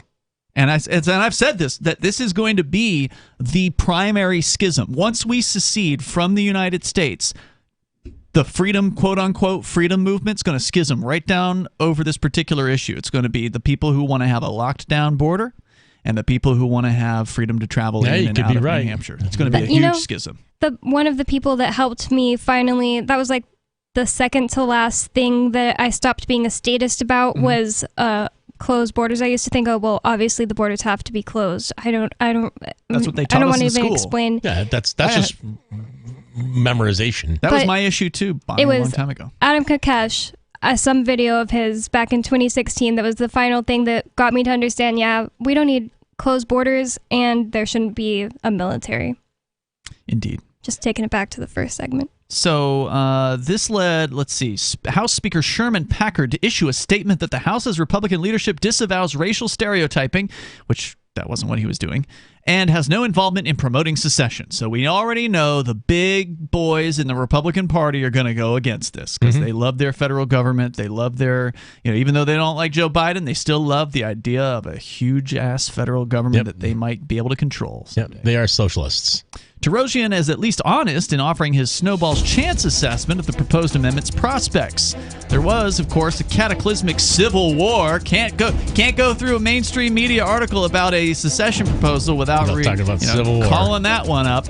We'll talk about that coming up here in moments. They're open bullies. That's just what that proves. Yep, exactly. And that was a violent movement for independence. This one is a peaceful movement for independence. It says it right there in the proposal, which they have yet to actually quote. More coming up. Free Talk Live's video archives have been on LBRY for years. LBRY is an uncensorable, decentralized, blockchain-based media sharing protocol, and we're big fans of it here on Free Talk Live. In 2020, LBRY launched Odysee, a video sharing website to compete with YouTube, and it's really taking off, now with over 1 million channels, many of whom are disaffected YouTube creators. During YouTube's crackdown for not towing the government line on COVID, the Free Talk Live YouTube channel started receiving strikes and could be completely taken down at any moment. Thankfully, Odysee started offering live streaming, so we're now streaming live every night and posting our video archives permanently to Odysee. You can watch live or anytime on our Odysee channel by visiting video.freetalklive.com. If you want to go all in, download the desktop app at lbry.com, and then every video archive you watch, you'll help seed and keep it online forever. At minimum, we ask you visit video.freetalklive.com and follow us on Odysee today. video.freetalklive.com. From Feature Story News in Washington, I'm Simon Marks. The Omicron variant has led to record case numbers of new COVID-19 infections in Britain, with more than 88,000 cases on Wednesday alone. It's the highest tally since the pandemic began and comes amid growing pressure on the British government to provide more support for economic sectors that are being hard hit by the pandemic's spread. From FSN's London Bureau, Chris Jones reports. For the second time in 2 days, the UK has broken its record for the number of positive daily COVID-19 cases. Plan B restrictions are now in place across England, and the Queen has announced she will no longer hold her annual pre-Christmas lunch. There have also been several Premier League game cancellations due to a high number of players and staff testing positive with COVID-19. Chris Jones, London. Meanwhile, France is banning travel from the UK later this week for anyone without a compelling reason to make the journey. Leisure trips or non-urgent business will not be considered valid reasons for travel into France from Saturday. And EU leaders say they're not able to rule out a fresh round of travel restrictions later this winter. From FSN's Brussels Bureau, Lucy Hoff reports. Just ahead of the last European Council summit of the year came an announcement from Italy that all EU travellers would need to show a negative test on arrival. There is concern that as the Omicron variant begins to spread on the continent, Europe could once again become a patchwork of travel restrictions. Portugal and Ireland have also announced new measures. The EU's executive is urging coordination to ensure that the bloc's internal borders remain open, as well as stressing the urgency of the booster rollout.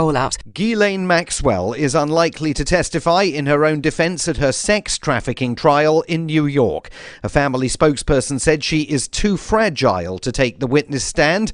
The statement was issued on the first day her lawyers have started presenting her defence. The remaining members of an American missionary group who were kidnapped in Haiti in October have now been released. It's not clear whether a ransom was paid for the 12 hostages who were still in captivity, as FSN's Nina Maria Potts reports from our Washington bureau. The group of 17, including 16 Americans and 1 Canadian, were kidnapped in October, seized by the street gang 400 Mawazo as they returned from a visit to an orphanage about an hour and a half from their base outside the capital, Port-au-Prince. The group included women and 5 children, one of whom was just 8 months old at the time. 2 hostages were released in November and 3 more earlier this month. The gang had demanded $1 million for each hostage. It's not yet clear if a ransom was paid. Haiti has suffered a string of national disasters in recent years, and kidnappings have been on the rise. Nina Maria Potts reporting. From bureaus worldwide, this is FSN. Don't miss a moment of Free Talk Live. Get our archives daily via our podcast at feeds.freetalklive.com.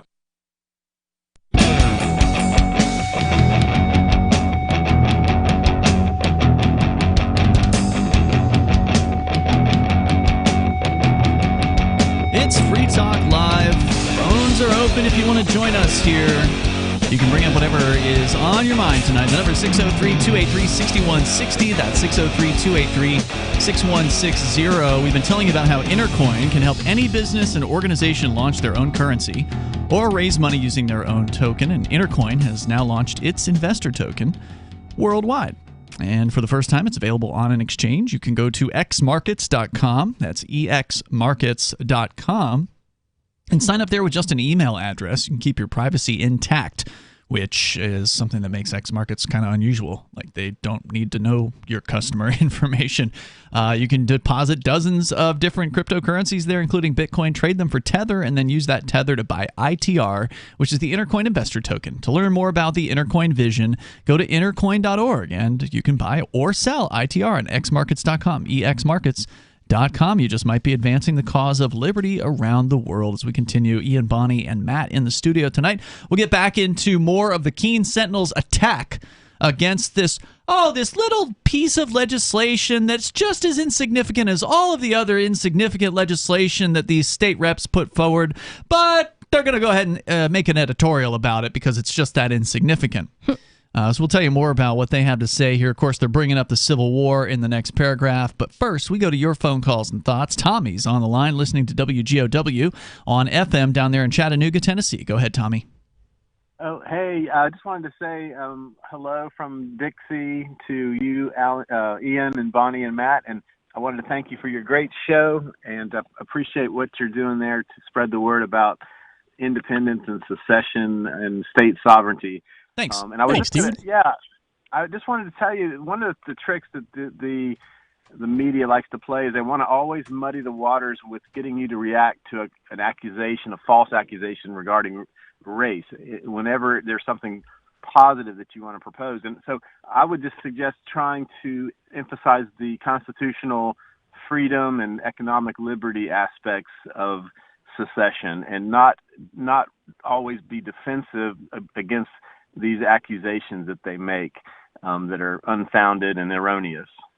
No, I get where you're coming from. The reason we're bringing this up is because it's the first hit piece against the secession proposal, and we like to talk, we like to have people on the show that we disagree with, but of course the Sentinel editorial staff isn't going to come on the air and do an interview with Free Talk Live. So this is a way to look at what the people who support the status quo, the supporters of the empire are having to say. What are their objections? Because they're trying to persuade people. That's why if they called in, but they're cowards. Yeah, no, that's why they wrote this article. They want to persuade their readers to keep the status quo, to not contact their state reps, to not support this particular piece of legislation and get on the ballot, and certainly to not vote for it if it does get on the ballot. So they're trying to change people's minds. So we have to be able to address whatever issues they're going to bring up. And you're right, they are going to be the unfair. Negative people. They're the ones always. All of their stories have to be negative because it sells. I do like your point, caller. Try to stay positive. Yeah, there's no doubt about it. Tommy, other things you want to share? Go ahead.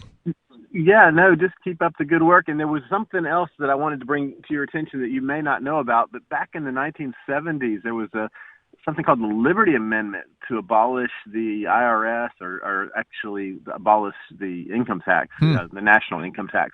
And I was just wondering if that committee still existed that proposed that. They had maybe a half dozen states that passed this Liberty Amendment back in the 70s and 80s. And it was something that I thought was a great idea, but it just sort of dropped off the radar in the 2000s, and I didn't know if you had ever read the text of that proposal. I have never heard of that. I got to say, though, any kind of effort to change the federal government seems like a huge waste of time to me. It makes more sense to just advocate for independence. I mean, I think you've got better chance. As pie in the sky as secession might seem to some people, I think there's a better chance of that happening than of changing, asking them, begging them to change their rules. Yeah, in D.C. Well, yeah, and just remember, Reagan spoke at the Berlin Wall, I think 2 or 3 years before it came down, and everybody laughed at him that it was impossible. So things can change very quickly, and what's happening right now in the world. I would think that, like you said earlier, their extreme reaction against this proposal for secession shows that they realize that there is a mood in the country that would be supportive of it. Yep. Absolutely right, Tommy. Thanks for the call tonight, man. I appreciate hearing from you. And the next step for us is to have people contact the state representatives on the committee that's going to hear this piece of legislation. So in New Hampshire, every bill gets a hearing. Every bill has a public hearing where anyone can show up and speak for or against the bill. I'm going to go there and I'm going to speak. I'm writing a speech. Excellent. And a lot of people, I think, are going to do that. In fact, the more people we can get to show up to that hearing, I mean, if you think about it, this is probably the most important political hearing that has happened thus far in our history of living here in New Hampshire. This is a big one. This is huge. There's never been a proposal like this. There's never been a proposal like this that I've been aware of, at least. And if I'm wrong, correct me on this. But there was a proposal in Texas to have a bill that, if it were passed, would have created a non-binding resolution for the Texas legislature to begin considering to think about how to start looking at seceding. Okay, so there would have been actually no real there's nothing there, right? Like, it was just a statement. That's all it would have been. And it never even got a hearing. They buried it. So, Texas is the big secession state, right? Like, oh, Texas, they've got their S together. And then there's a lot of people in Texas that support secession, no doubt about it. But the system there isn't designed to be accessible. The system there allowed the people at the top of the heap to crush that secession bill. And again, even if it did pass, it would be a non-binding resolution. And I think that's why, even at the beginning of the United States, they kept Texas so big, because you just can't get anything done. It's like a lot of the most freedom-oriented people in the country, but they can't get anything done. Yeah, I mean, Texas, it's okay on business freedoms, but it's one of the worst states for personal freedoms. It's number 49 as far as personal freedoms. Yeah, check out the Freedom in the 50 States study that just got published, the 2021 edition. It actually used to be number 50, so it's moved up. New York is now number 50 on personal freedoms. When they get the 2020 and 2021 numbers, I bet it'll go down, because it seems like go down as in below, from 49 to 50. Yeah, it's going to be 51. But they are competing with New York. It's going to be a neck and neck race for just the absolute worst place. Texas? Yeah. You can't be a stripper now in Texas unless you're 21. 21? Mm-hmm. Yeah. And you can't have an abortion. You get caught with marijuana, you're going to prison. If your baby is stillborn, you have to give birth to it. Let's go to Zephan. He's on the line in New Hampshire. You're on Free Talk Live. Go ahead, Zephan. Hey, guys. So I'm really excited about the secession thing. And as you guys know, in New Hampshire, there's a lot of sagas for liberty that happen concurrently. Right. And one of those is what's been going on in the Timberlane School District.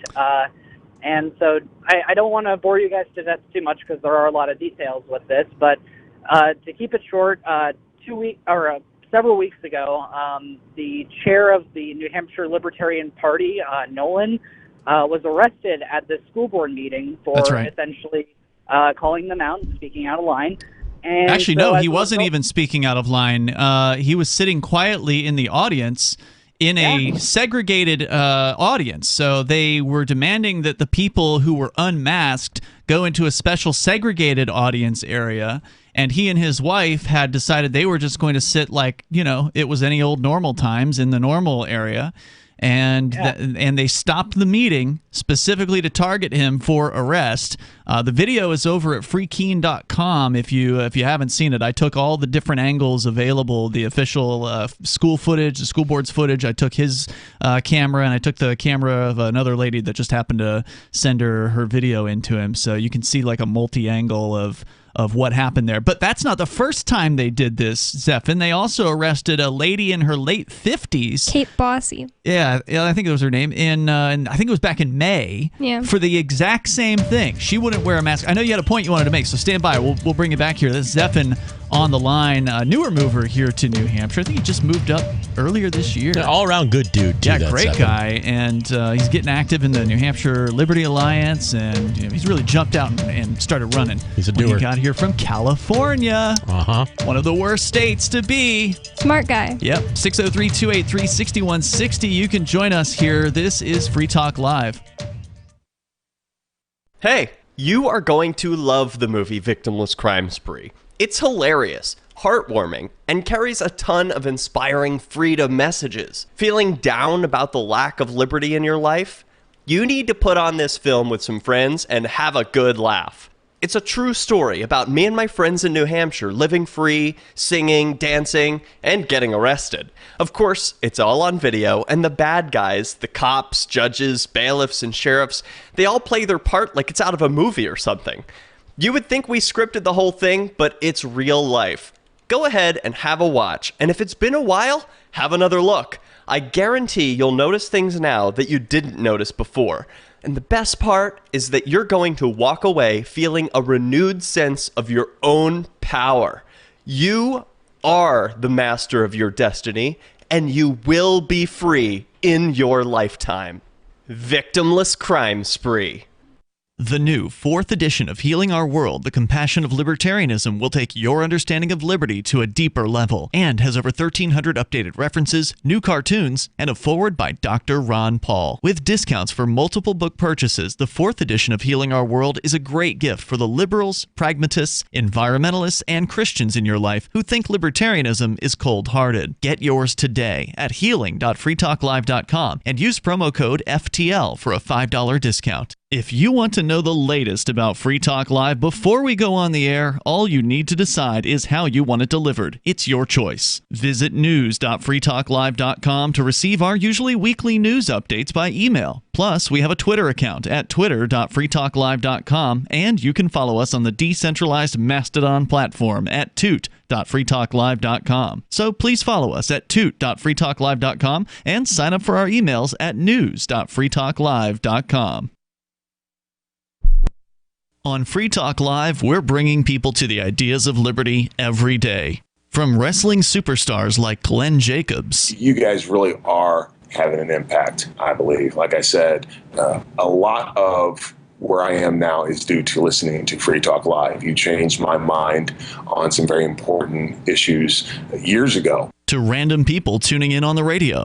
I was kind of stuck in the left-right paradigm. I heard your show by chance on a Saturday night. From there, I went on, joined the Free State Project, and become an amplifier. So, I mean, that's really the reason why I amp is because I know that if it wasn't for you guys being on as many stations as you are, I never would have found the ideas of liberty.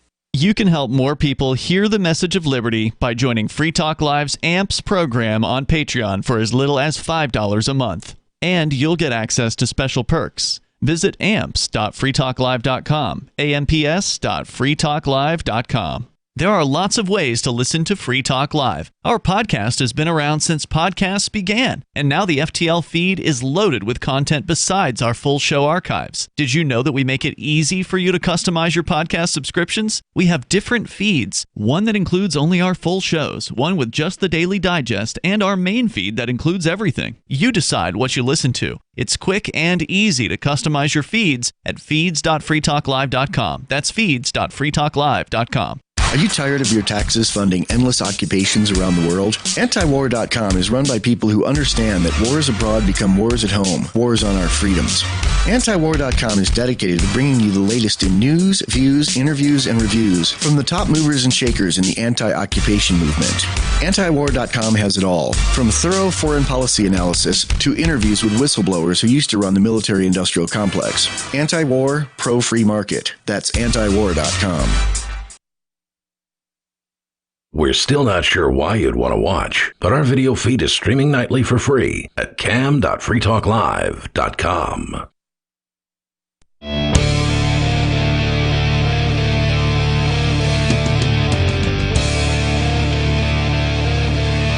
It's Free Talk Live. Phones open if you want to join us here. The number is 603-283-6160. We're talking about independence. You know what? I had it in show prep tonight, but somebody called in to bring it up, so we're definitely going to talk about it. I'm a huge fan of the idea. In fact, I think all three of us are here in the studio. With you tonight, it's Ian. It's Bonnie. And Matt. And don't forget, you can join us online anytime you want at freetalklive.com. Coming up at the end of the year, we're going to do New Year's Eve.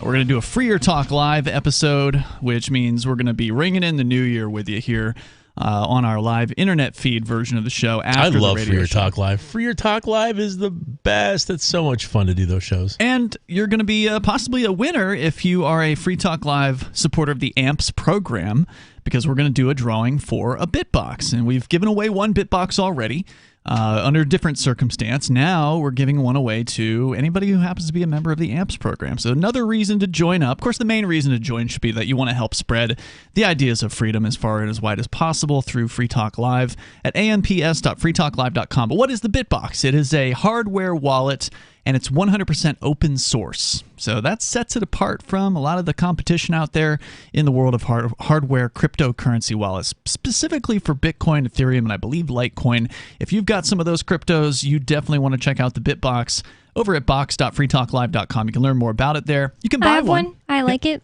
Yep, it's a slick little unit. You can go to box.freetalklive.com, use code FTL. You'll save 5% on yours. And again, we're giving one away to one of our lucky supporters of the AMPS program at amps.freetalklive.com. That giveaway again, New Year's Eve. You can join us for Freer Talk Live after the radio show ends, probably around 10:30 Eastern, so when we'll start that show. Let's go back to Zephan. He's on the line in New Hampshire. Zephan, go ahead with your thoughts.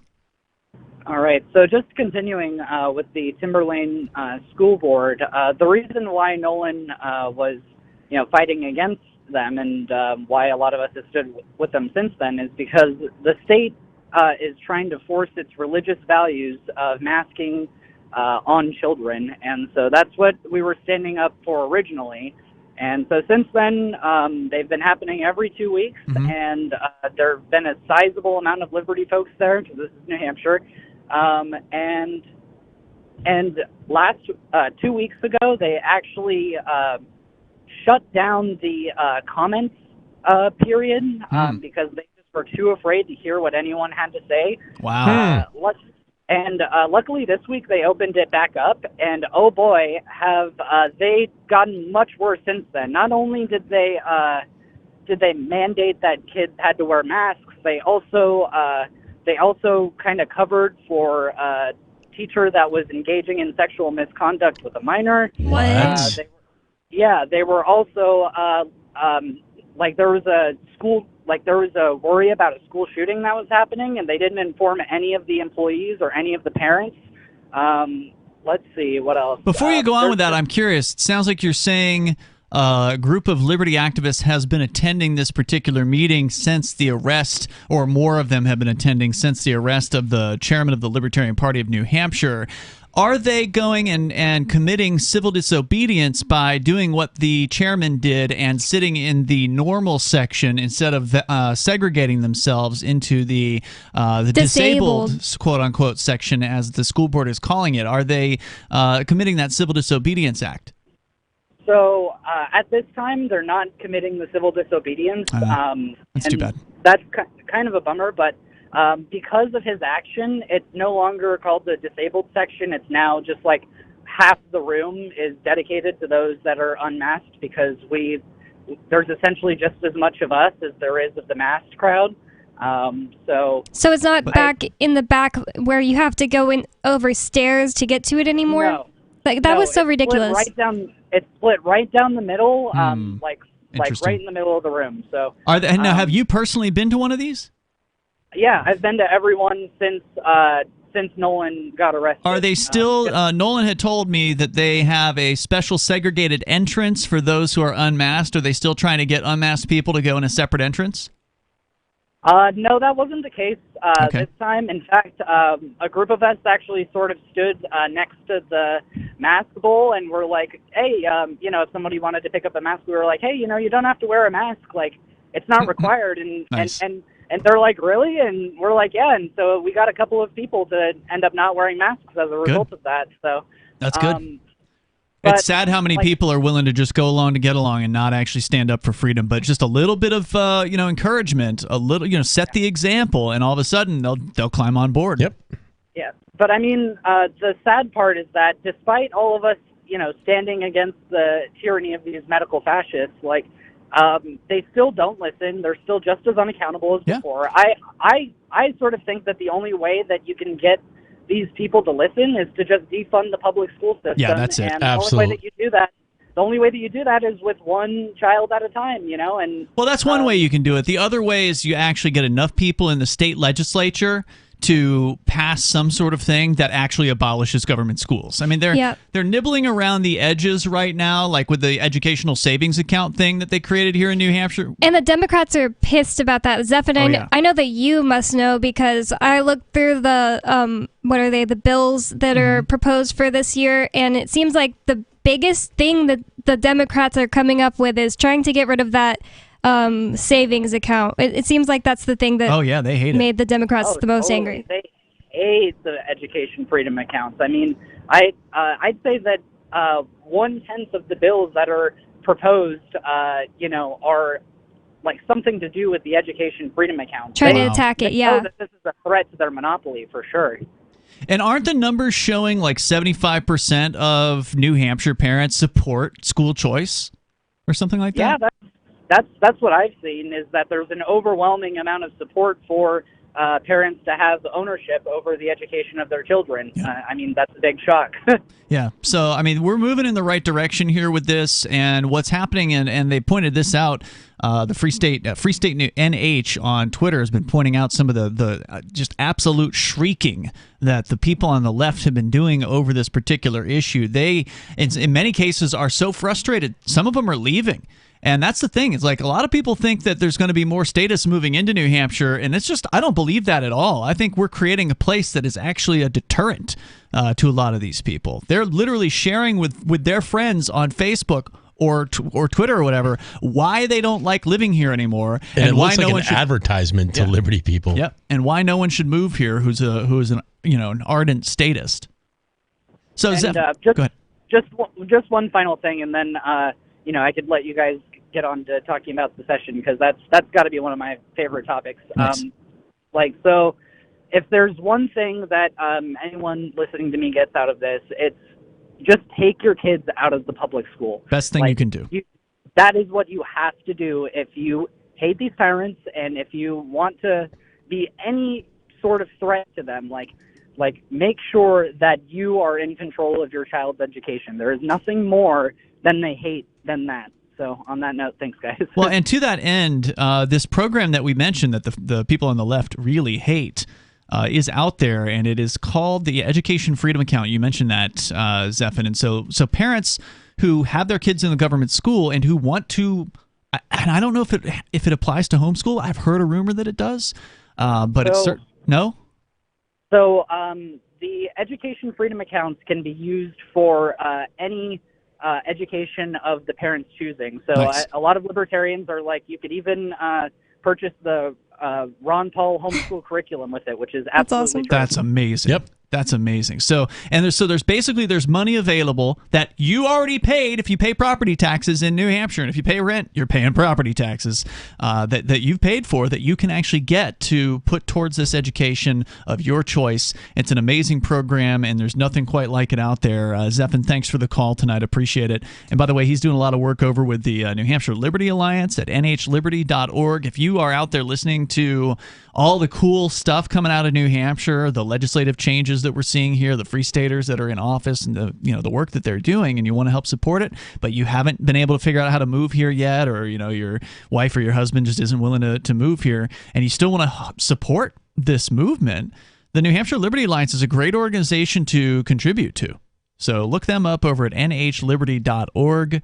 I know, Bonnie, you recently joined this particular organization because Zephan was saying such good things about it. I want to help him do the work he's doing. I just have so much stuff I'm working on, so I haven't started yet, but I did start reading a lot of the bills, and what he does is he grades it like, I don't know what the grading system is, but like they have like a C. computer program where you just go through and you answer questions about and the then bill. you will help them determine how liberty oriented each bill is to help the people vote.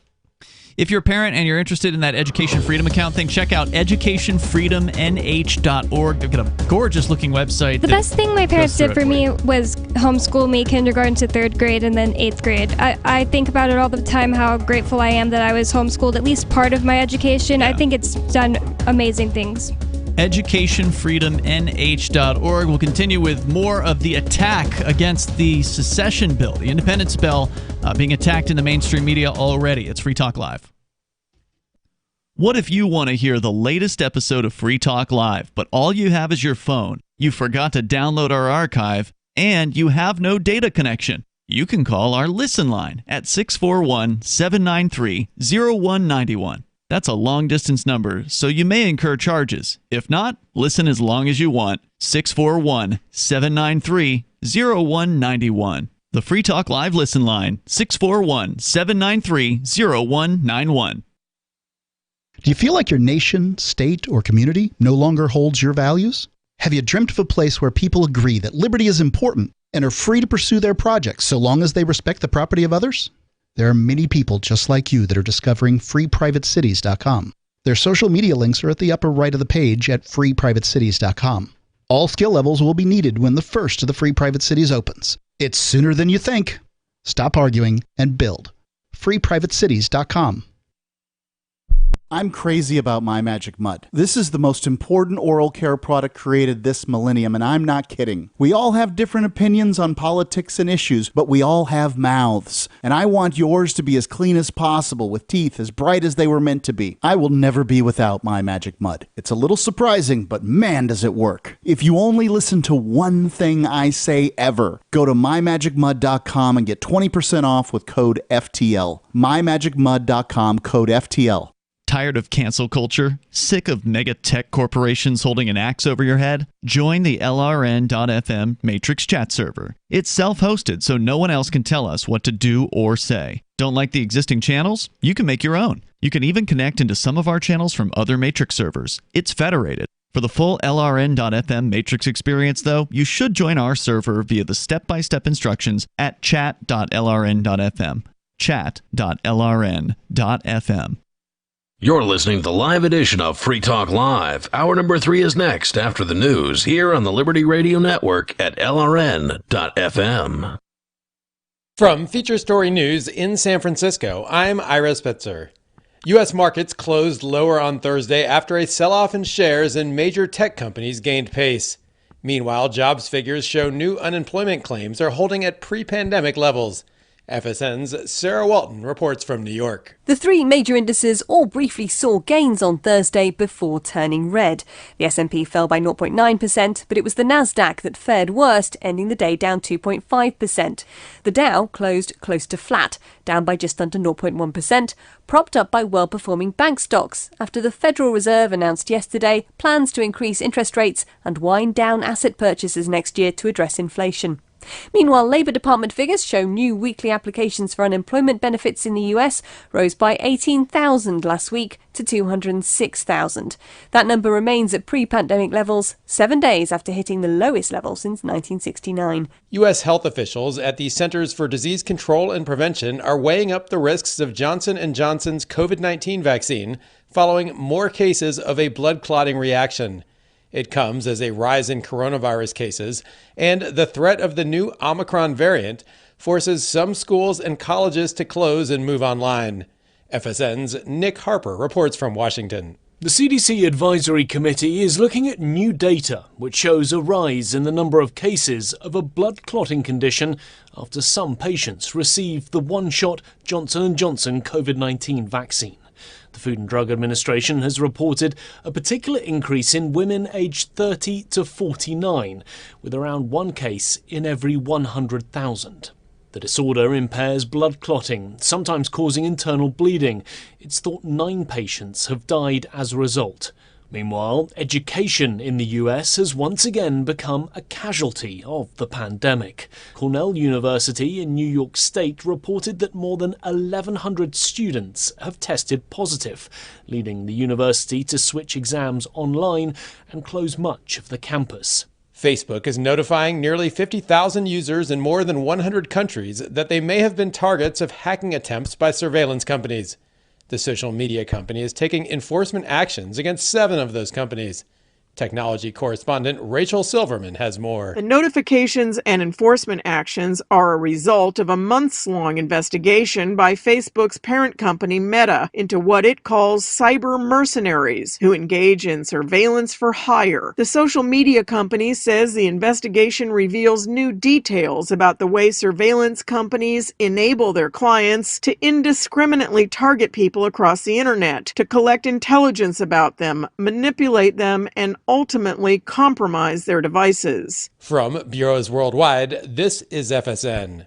With FSN Spotlight, I'm Simon Marks, looking in more depth today at the Bank of England's decision to raise interest rates by 0.25 percentage point.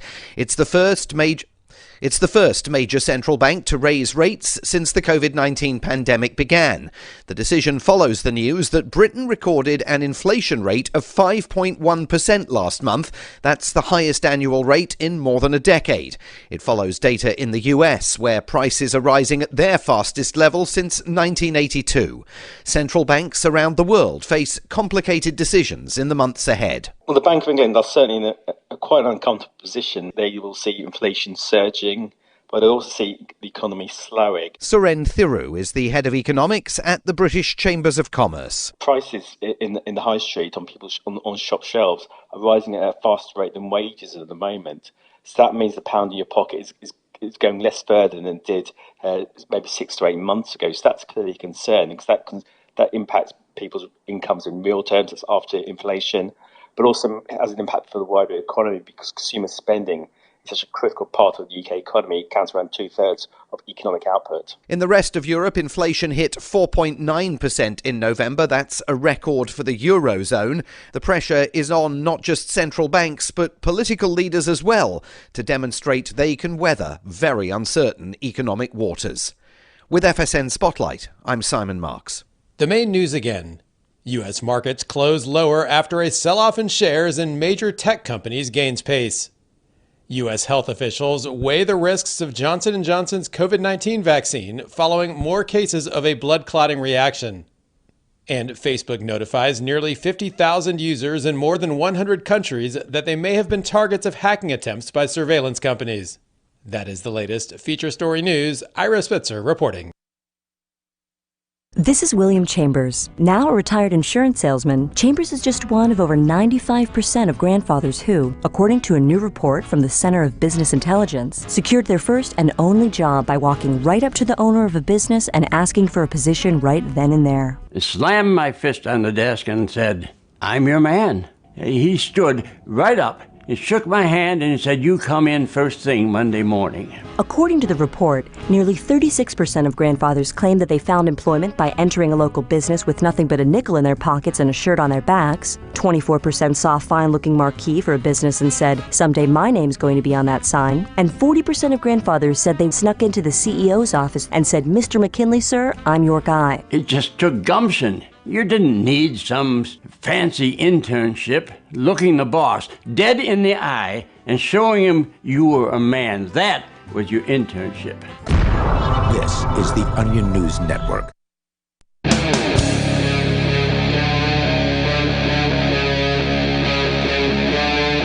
Free Talk Live.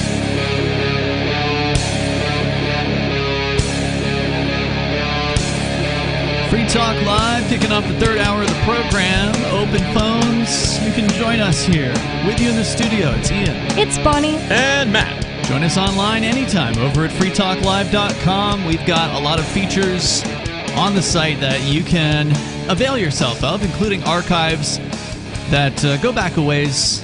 You can easily access the archives there on the front page of the website, or click around the menus to discover all kinds of neat things that you can do at freetalklive.com. We're going to get back into the attack piece against the secession bill. That's not just a normal bill. This is a constitutional amendment that has been proposed here in New Hampshire, and it's already setting off the loyalists to the U.S. empire on the editorial board of the Keene Sentinel, which is one of the oldest newspapers, I think, in America. It was founded in the late 1700s. And look how shameful they are after all these years. Yeah, and they just have themselves all over that U.S. federal government. They love the feds, and we're going to continue with their opinion piece here in just a moment. But first, we go to, let's see, Sarah's on the line in New Mexico.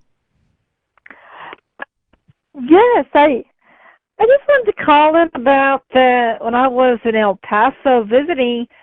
I finally got to eat at the Raising King, the chicken finger place. I heard good things. It's pretty good. Yeah. I just want to know, but what the deal was that they wanted to come into New Mexico and open up a store.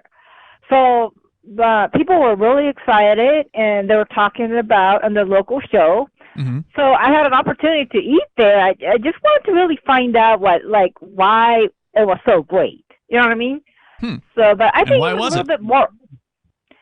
You know what? I was quite impressed with the chicken. It was really moist, and it tasted like they did marinate it for some time. And I think they only use fresh chicken. I don't think there's anything. So they're frozen. slaughtering the chickens out back? That's sweet. Well, the sauce is so good. The sauce has anchovies in it. That's the secret sauce, or to the sauce. That's weird. You would never guess. It's just some kind of like honey mustard looking sauce, but like, I don't know. It's so good. And it's called what? Raising Cane? Yeah, Raising Cane's. Yeah, Raising Cane. It's after his Raising dog's Cane, name. So are they in New Hampshire? I mean, No, I don't know anything about them. No, that's totally like a southern and western thing. Yeah, I they're in think. like Louisiana and Texas. I don't know where else. Is it fried chicken? Yeah. Yeah, That's what they're I get famous like for. the chicken tenders. They always have Texas toast. They have like a spicy chicken? You got to have that nowadays, right? No, I don't they don't know. have that kind of a. They don't have spicy, mild, or anything, but just what? Yeah, I don't flat think out so. Chicken. They have good And then fries. I love their fries. They're like the crinkle cut kind. All right, we're going to need to get them a Yeah, yeah. sponsorship here. They're getting a lot of free promotion. They have good sweet tea. So, Sarah, you were just calling to give us a review of the chain? Well, yeah, because I think they're gonna come into New Mexico, and the local show host, like the Bob Clark show, he was like all excited. He gets excited over In-N-Out burgers from California, and he talks about these kind of stuff. And so I'm so excited that I got to taste it, and it was really quite good. But we got Popeye's chicken, and we got Chick-fil-A is here. Well, how would you compare it to those two? Because I think a lot of the listeners have probably had some experience with either Popeyes or Chick-fil-A or both. I have personally had both of those in my lifetime. How would you compare the Raising Cane's to either or both of those? Well, the one thing that I noticed about the chickens was that they were really, really moist and very, very moist. I mean, moist compared to the other two places.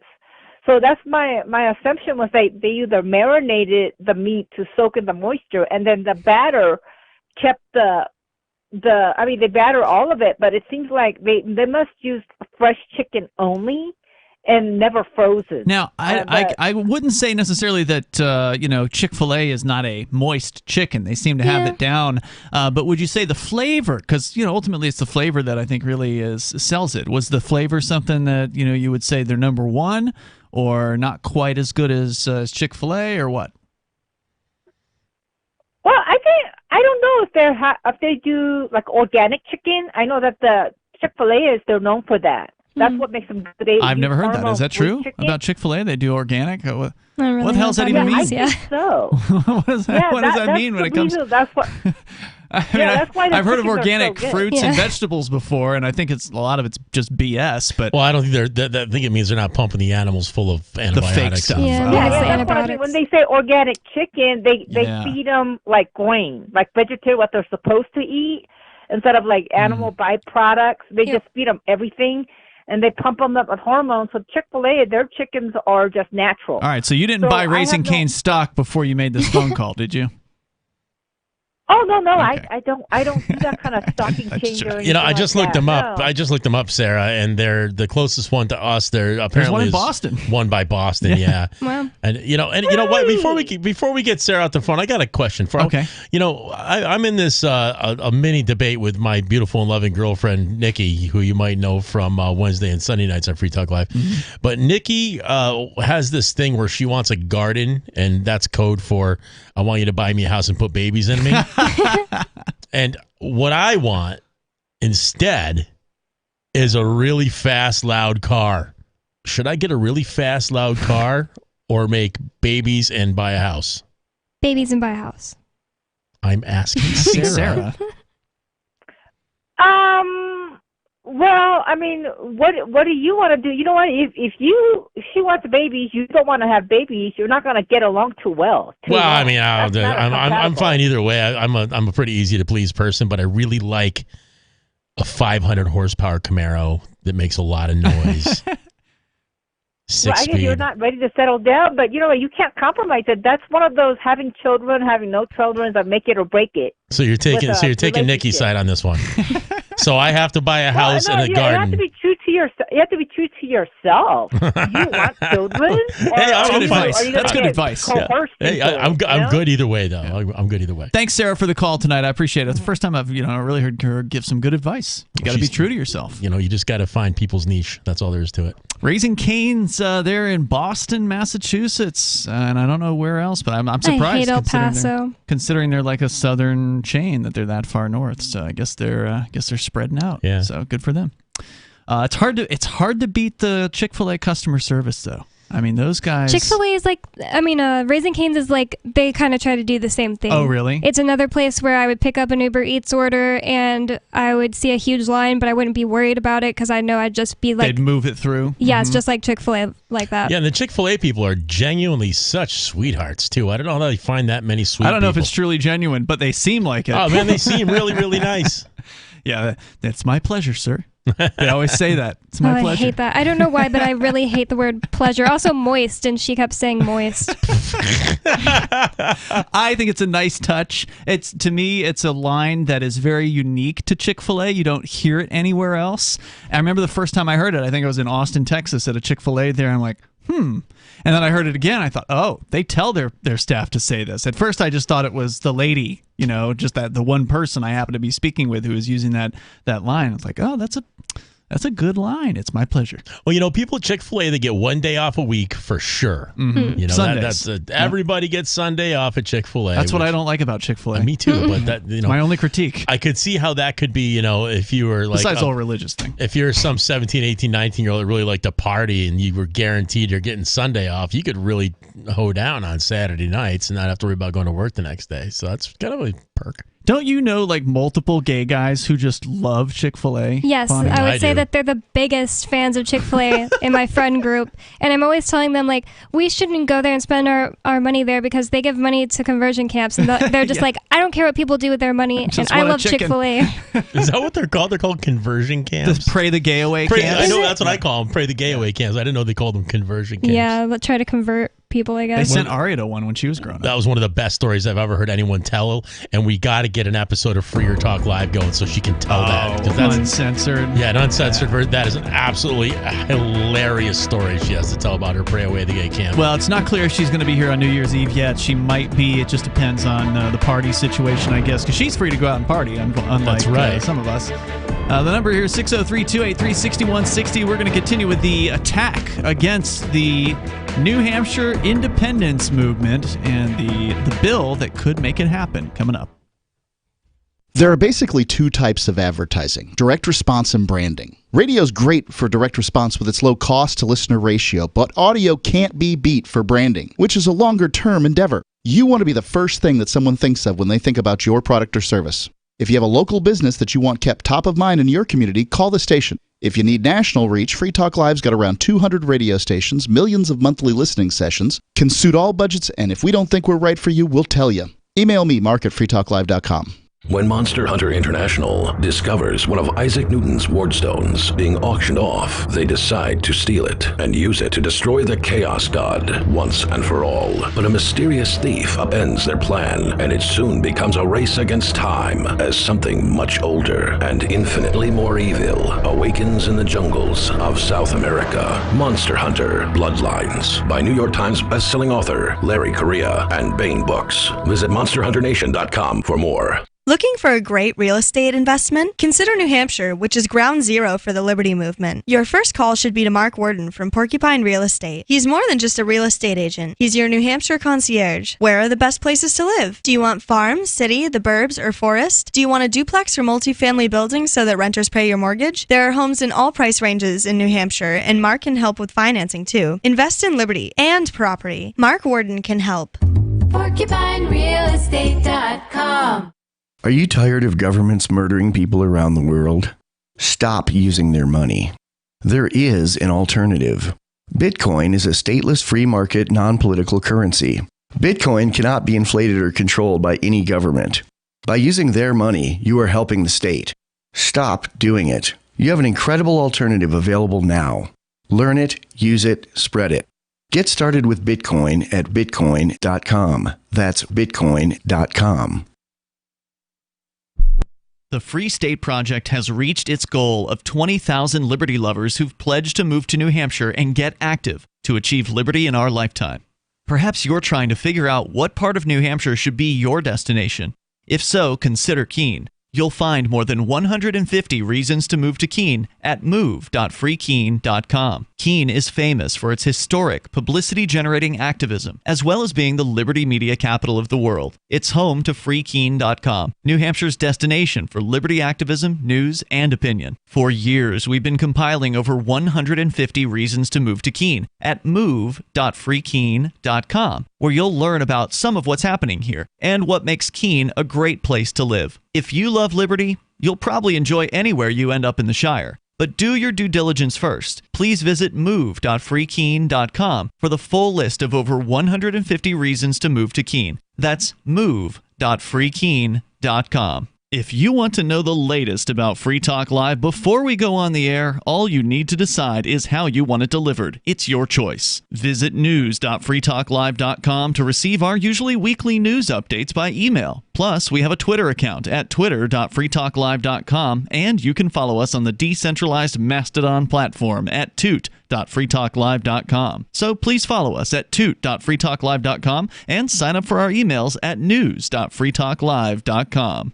So you've signed the Shire Society Declaration and are planning your move to New Hampshire to be around more liberty-oriented people. Next, sign up for the Shire Society Forum at forum.shiresociety.com. There are a bunch of people there who are already in the Shire, and they want to meet you. If you're already in the Shire physically, you should also come by the forums. Remember, not everyone uses Facebook. New people are signing up for the Shire Society Forum every month, so drop in and say hello at forum.shiresociety.com. You can help spread the ideas of liberty with our Patreon for just $5 per month at amps.freetalklive.com.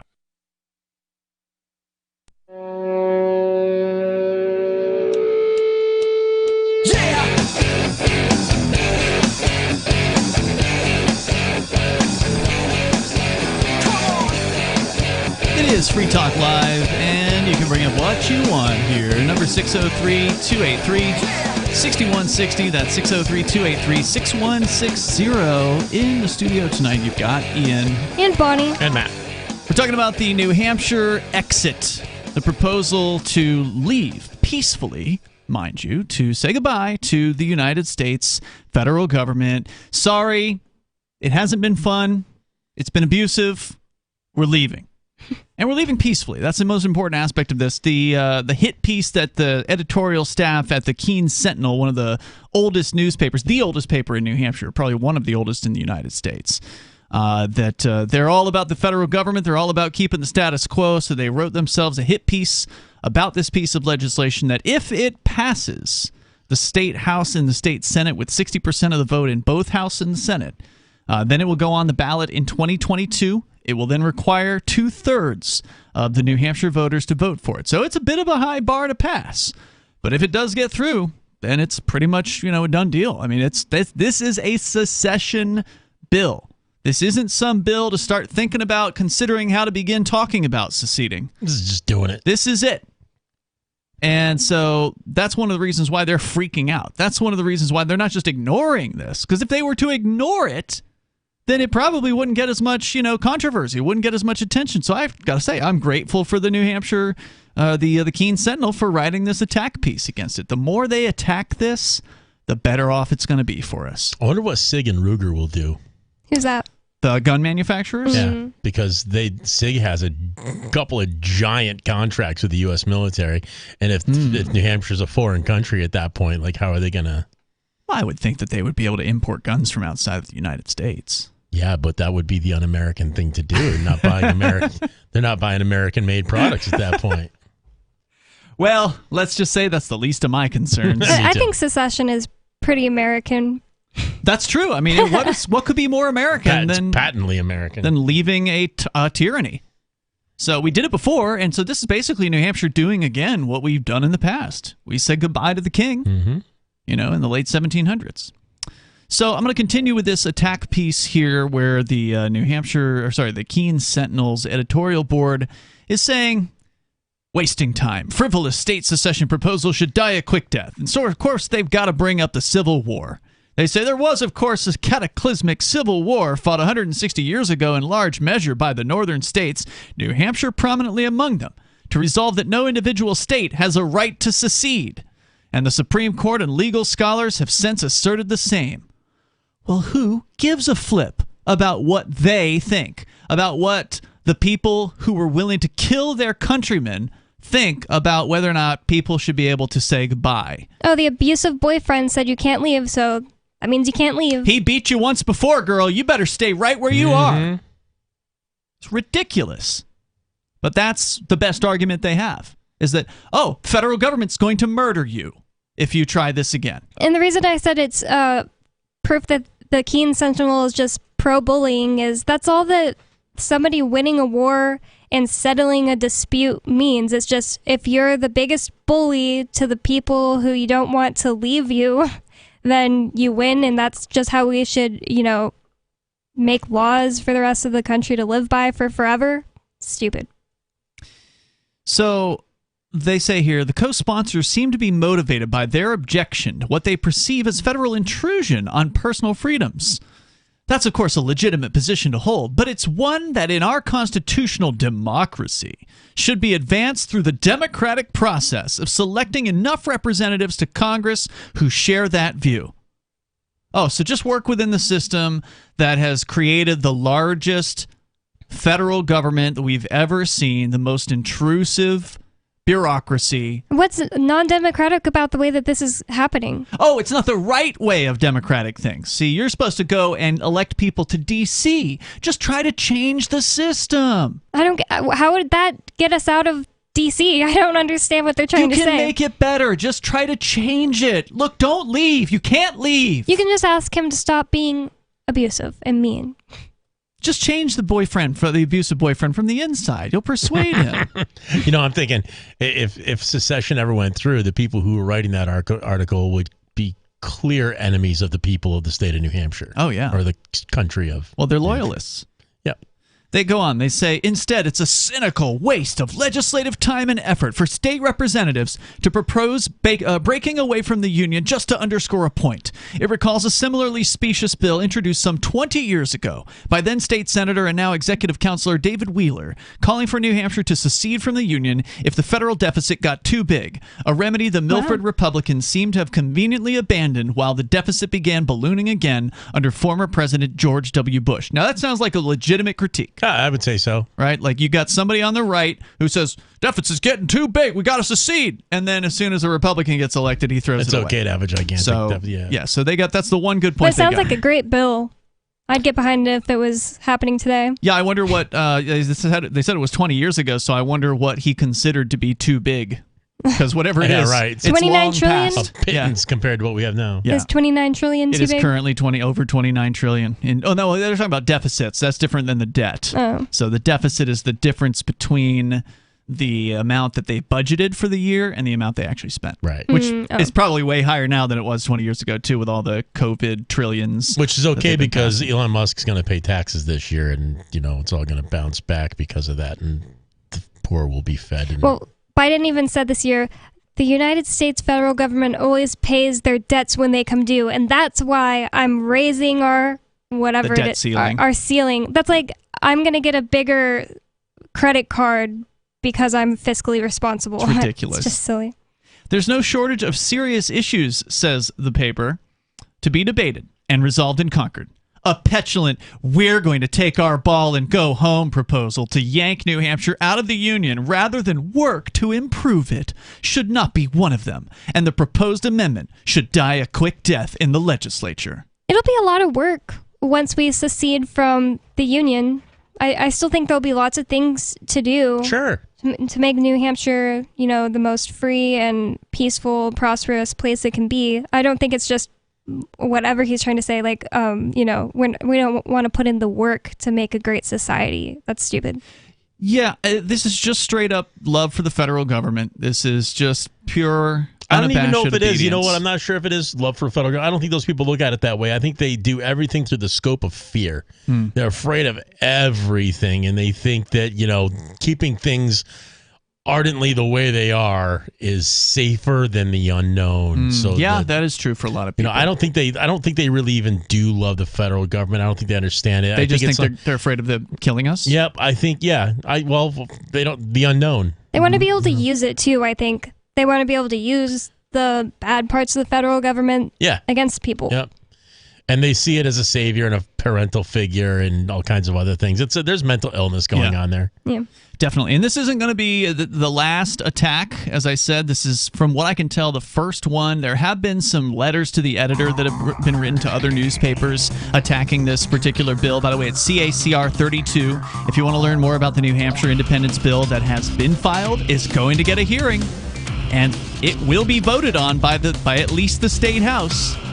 So it's historic in that way. No other state has had anything like this happen in our lifetime. Specious. You can check it out over at nhexit.us. We got more Free Talk Live coming up, and you can join us.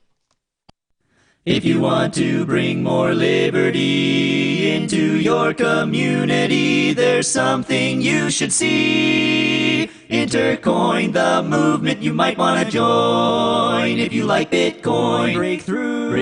It's true. It's truly something new. If you'd like to see real prosperity, start your own currency, boost the economy. Intercoin, the movement you might want to join. If you like Bitcoin, its impact's hard to overstate. Results you can appreciate. If you're tired of relying on the state, want to make your own community great. Homelessness and hunger to eliminate. Let the wealth accumulate. Don't wait for the growth rate to accelerate. Go to intercoin.org and get the coins for yourself.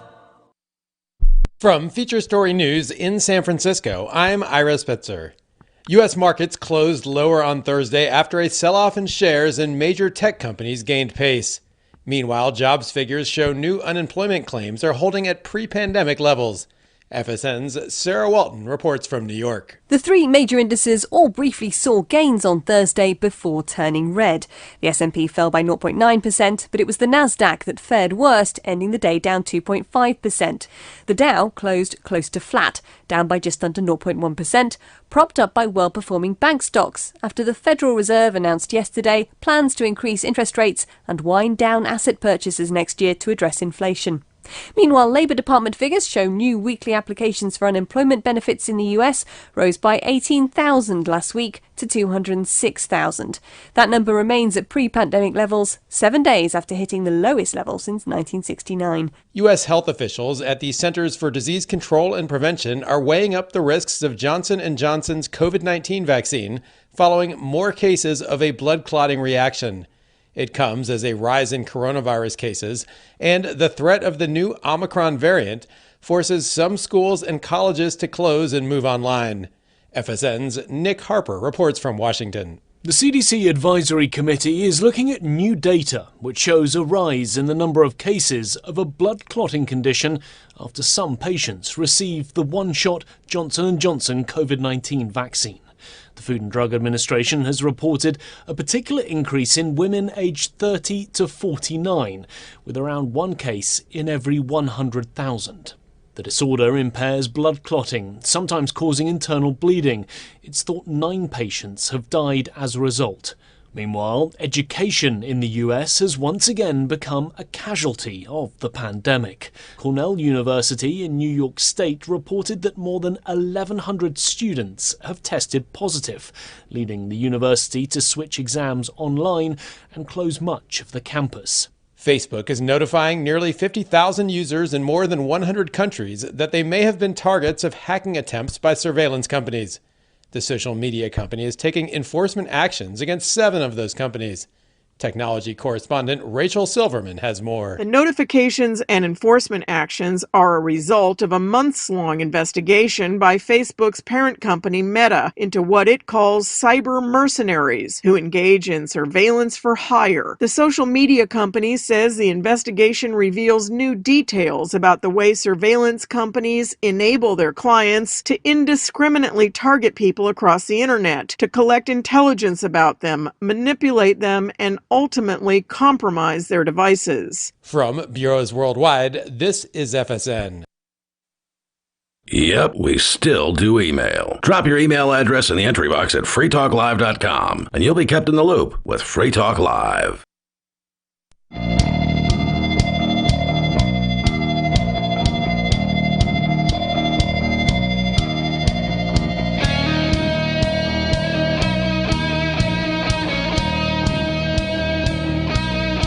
This is Free Talk Live. You can bring up whatever you want here.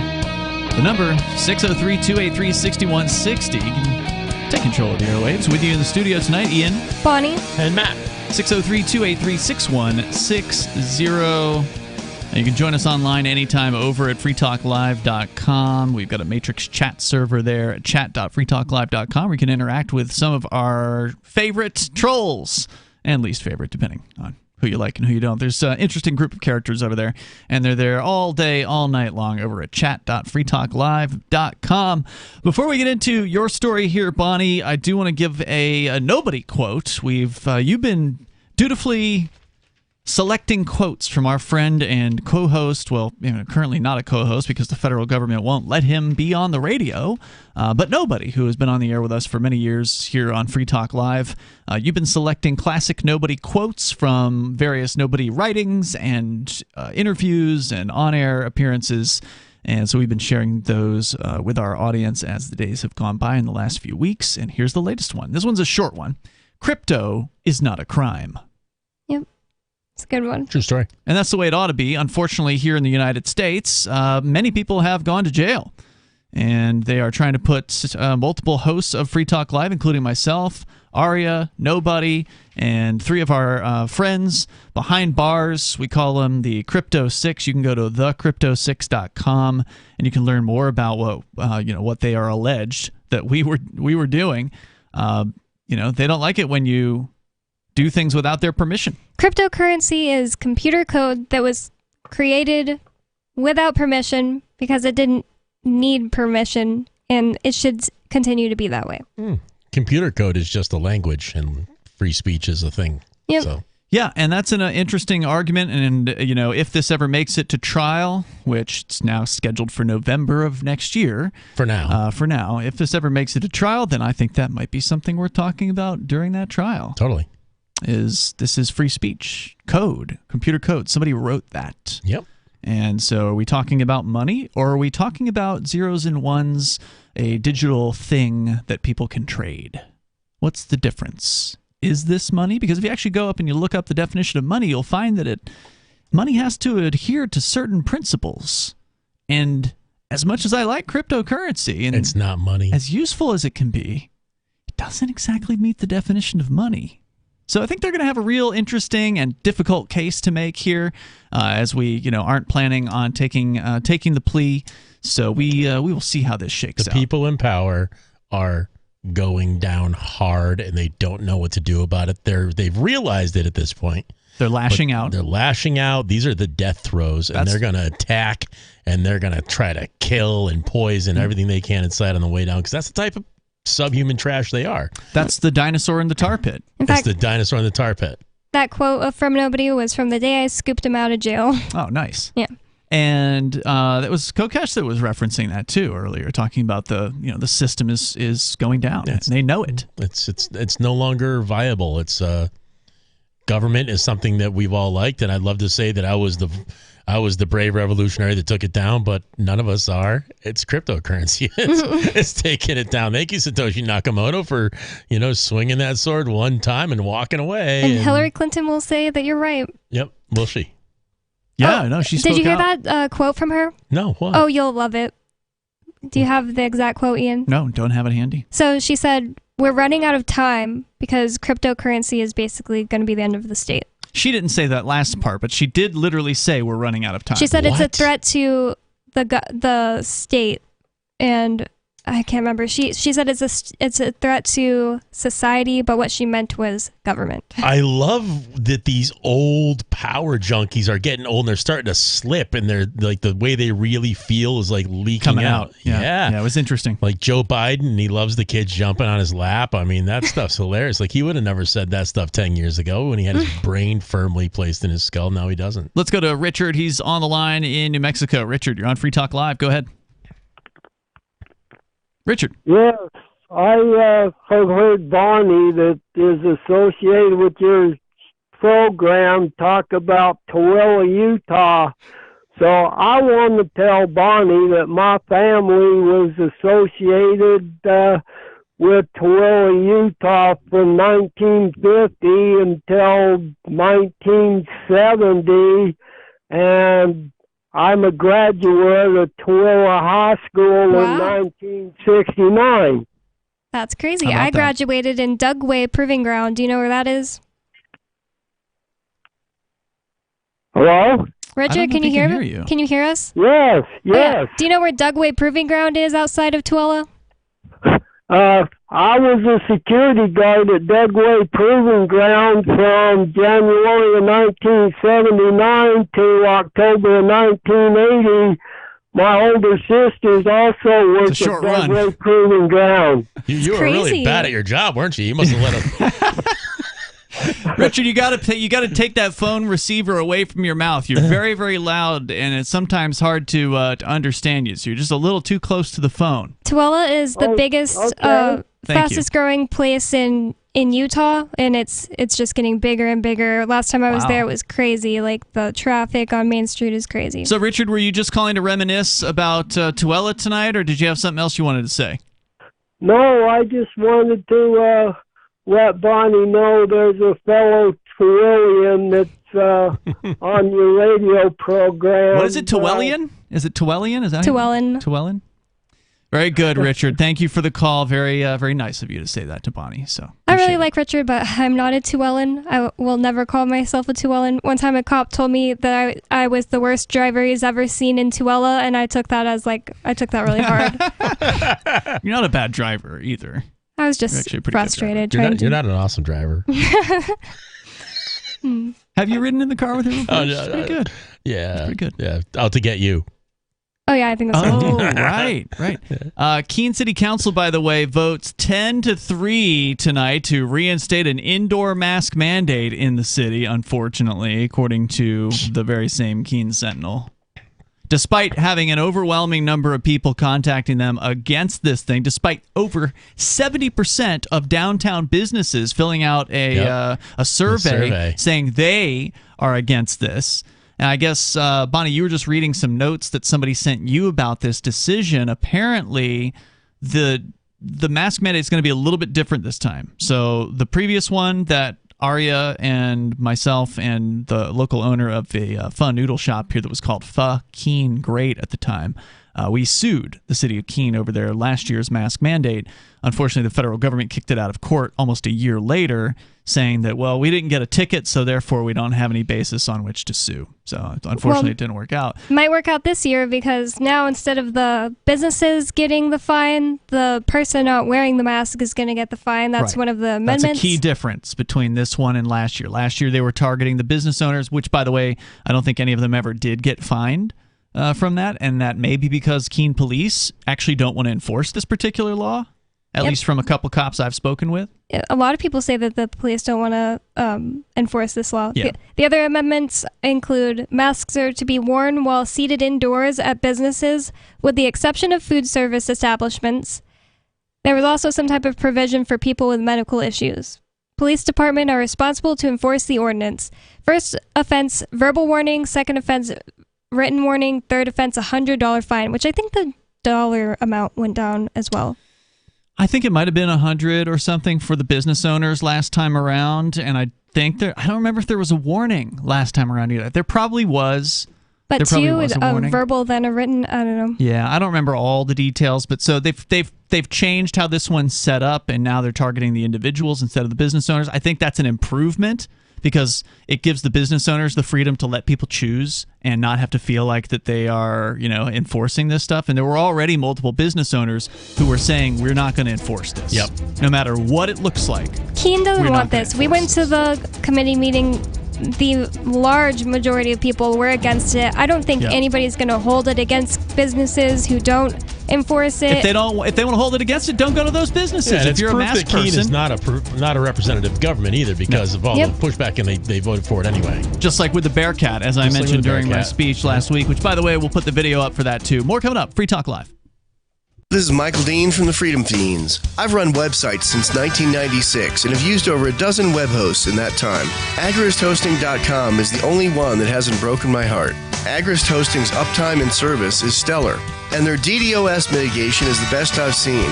That's important because if you tell the truth in this world, you'll ruffle feathers. And some people will try dirty tricks to silence your voice. No matter what the haters hit us with, Agrist Hosting keeps our websites online. If you have a mission-critical commercial presence or a world-changing activism site, you cannot tolerate any skullduggery. So go with AgristHosting.com. Have a WordPress or blog site, but you're not satisfied with performance or uptime? Or just want raw hosting? Want to pay with Bitcoin? Agrist Hosting specializes in high-performance hosting with personalized service. Go to AgristHosting.com and click on the button that says Get Hosted. That's AgristHosting.com. The new 4th edition of Healing Our World, The Compassion of Libertarianism, will take your understanding of liberty to a deeper level and has over 1,300 updated references, new cartoons, and a foreword by Dr. Ron Paul. With discounts for multiple book purchases, the 4th edition of Healing Our World is a great gift for the liberals, pragmatists, environmentalists, and Christians in your life who think libertarianism is cold-hearted. Get yours today at healing.freetalklive.com and use promo code FTL for a $5 discount. There are lots of ways to listen to Free Talk Live. Our podcast has been around since podcasts began, and now the FTL feed is loaded with content besides our full show archives. Did you know that we make it easy for you to customize your podcast subscriptions? We have different feeds, one that includes only our full shows, one with just the Daily Digest, and our main feed that includes everything. You decide what you listen to. It's quick and easy to customize your feeds at feeds.freetalklive.com. That's feeds.freetalklive.com.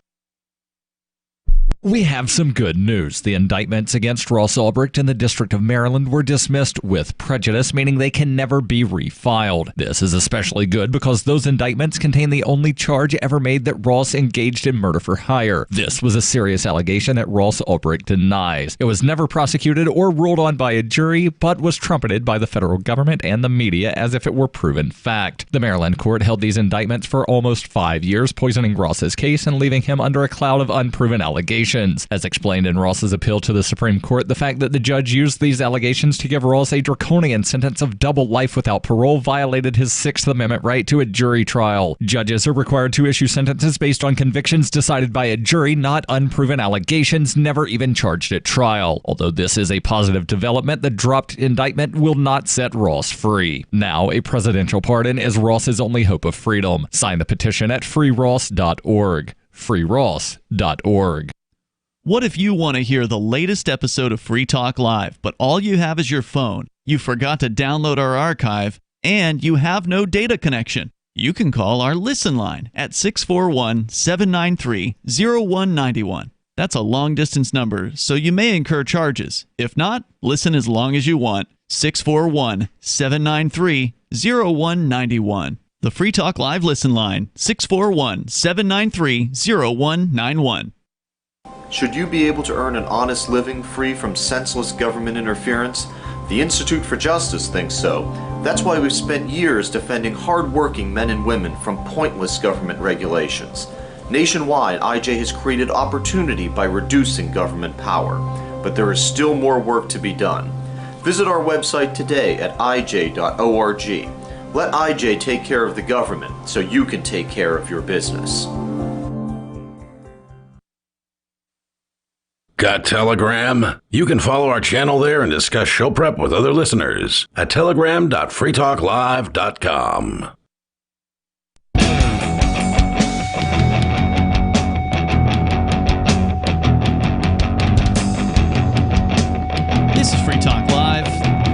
if you want to join us here. 603-283-6160. That's 603-283-6160. In the studio here tonight, you've got Ian. And Bonnie. And Matt.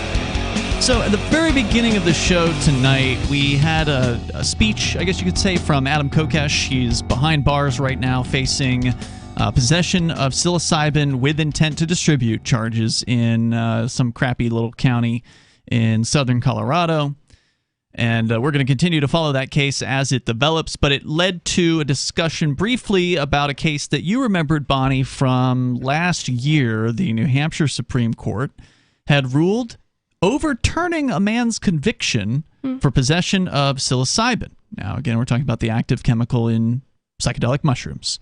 And we've determined over the recent years that there's been some interesting scientific studies that have been done showing that psilocybin can help cure people with PTSD. And, of course, it's been used for centuries, if not thousands of years, by humans to actually, go on spiritual journeys and for spiritual religious purposes. And the Supreme Court agreed with that particular argument, and they overturned this man's conviction. So I brought up that story because it's really an interesting case, and the fact that the Supreme Court voted unanimously on this matter in New Hampshire is also worthy of note, right? Because a lot of Supreme Court cases is like, 60% said this, and then the other 40% disagreed. But in this case, every single one of them agreed. Mm-hmm. And here's a story from the Union Leader, which is the New Hampshire largest newspaper in the state of New Hampshire. This again from last year. It's actually been almost an entire year since this story came out. The New Hampshire Supreme Court upended the 2018 conviction of a North Country resident for possession of psilocybin mushrooms, ruling the conviction conflicts with the Native American-based religion he practices.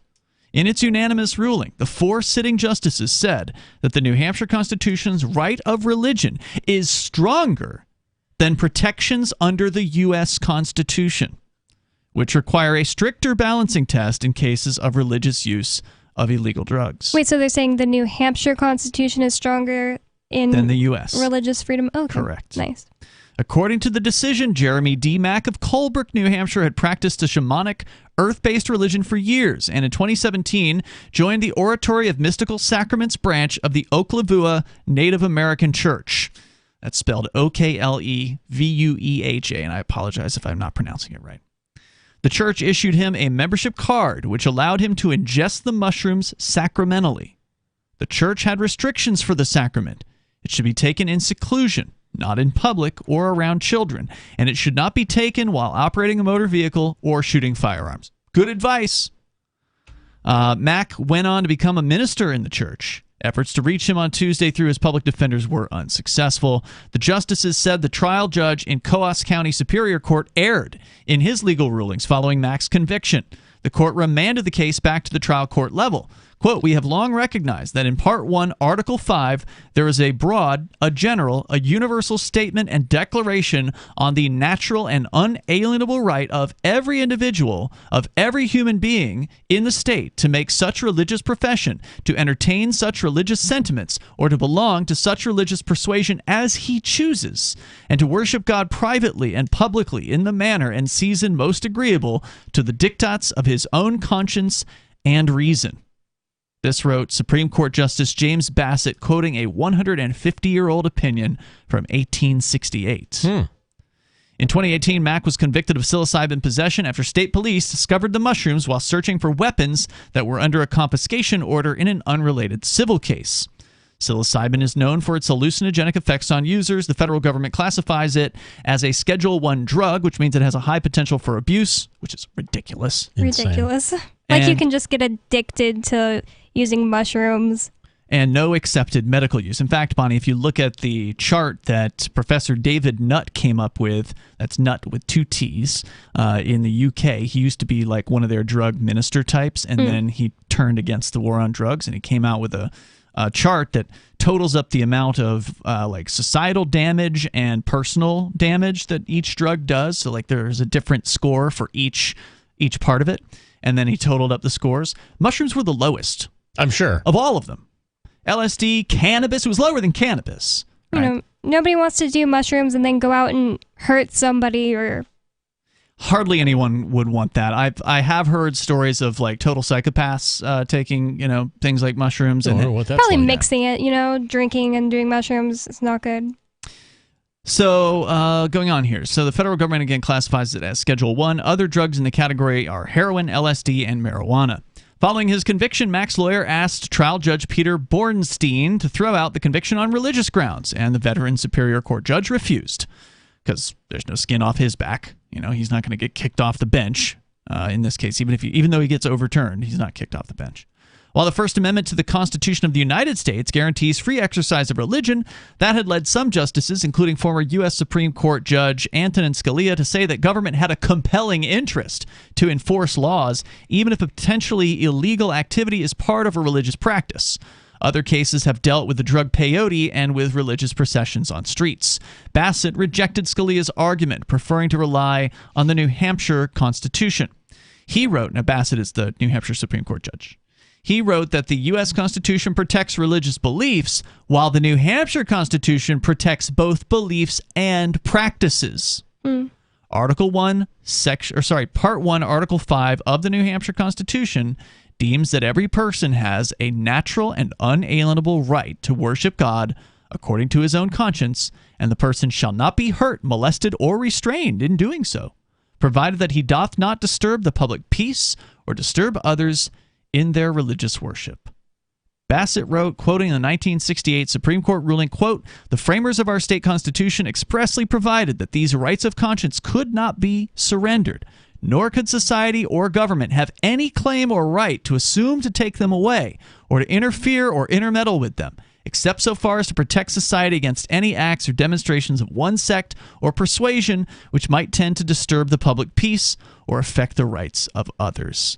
So basically, in summary, according to the New Hampshire Supreme Court, as long as you're doing your psilocybin mushrooms in the privacy of your own home, and you're not out there, driving around, driving or disturbing somebody else's peace, it's fully legal.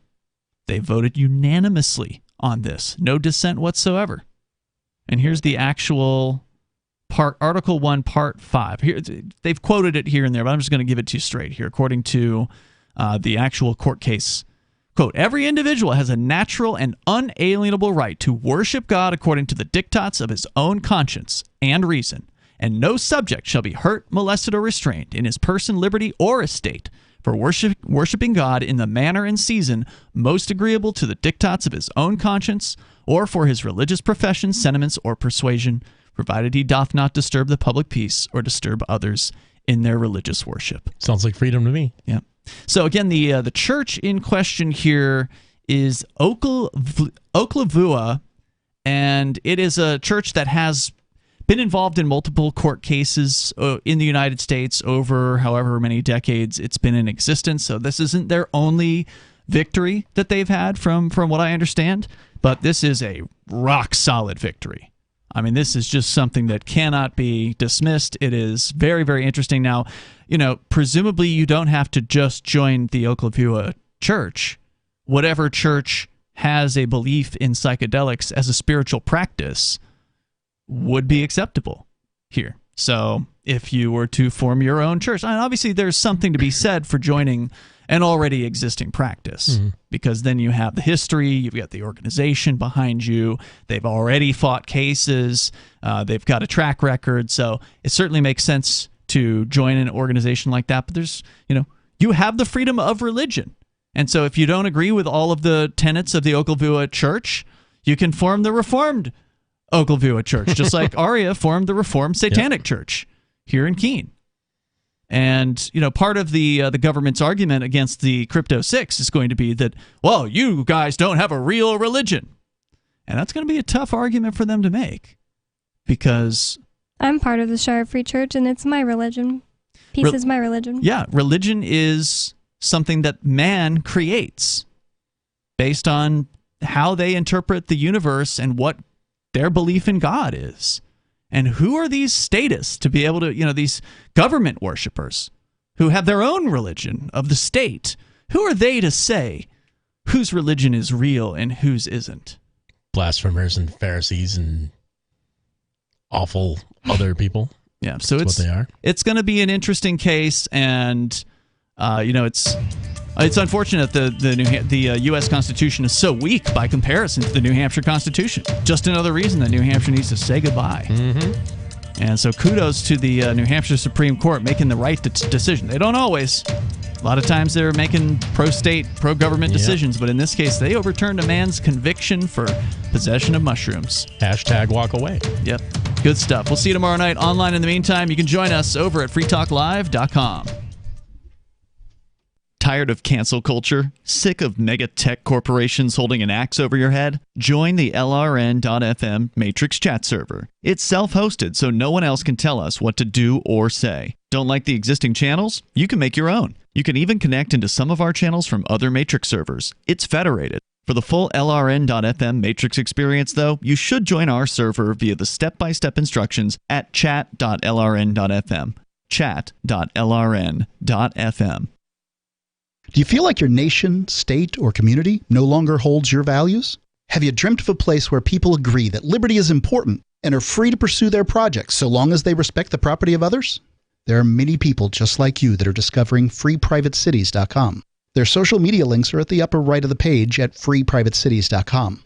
All skill levels will be needed when the first of the Free Private Cities opens. It's sooner than you think. Stop arguing and build. freeprivatecities.com.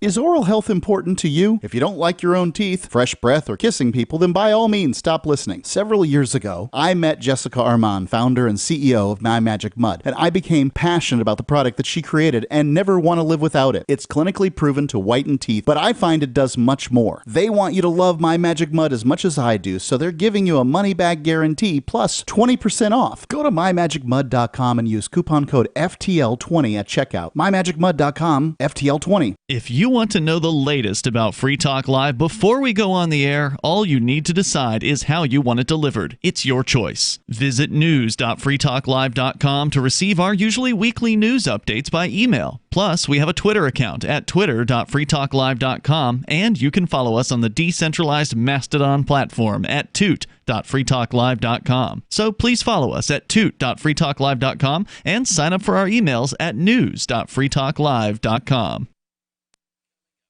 This is the Liberty Radio Network, broadcasting the latest liberty-oriented audio content 24 hours a day at LRN.FM. From Feature Story News in San Francisco, I'm Ira Spitzer. U.S. markets closed lower on Thursday after a sell-off in shares in major tech companies gained pace. Meanwhile, jobs figures show new unemployment claims are holding at pre-pandemic levels. FSN's Sarah Walton reports from New York. The three major indices all briefly saw gains on Thursday before turning red. The S&P fell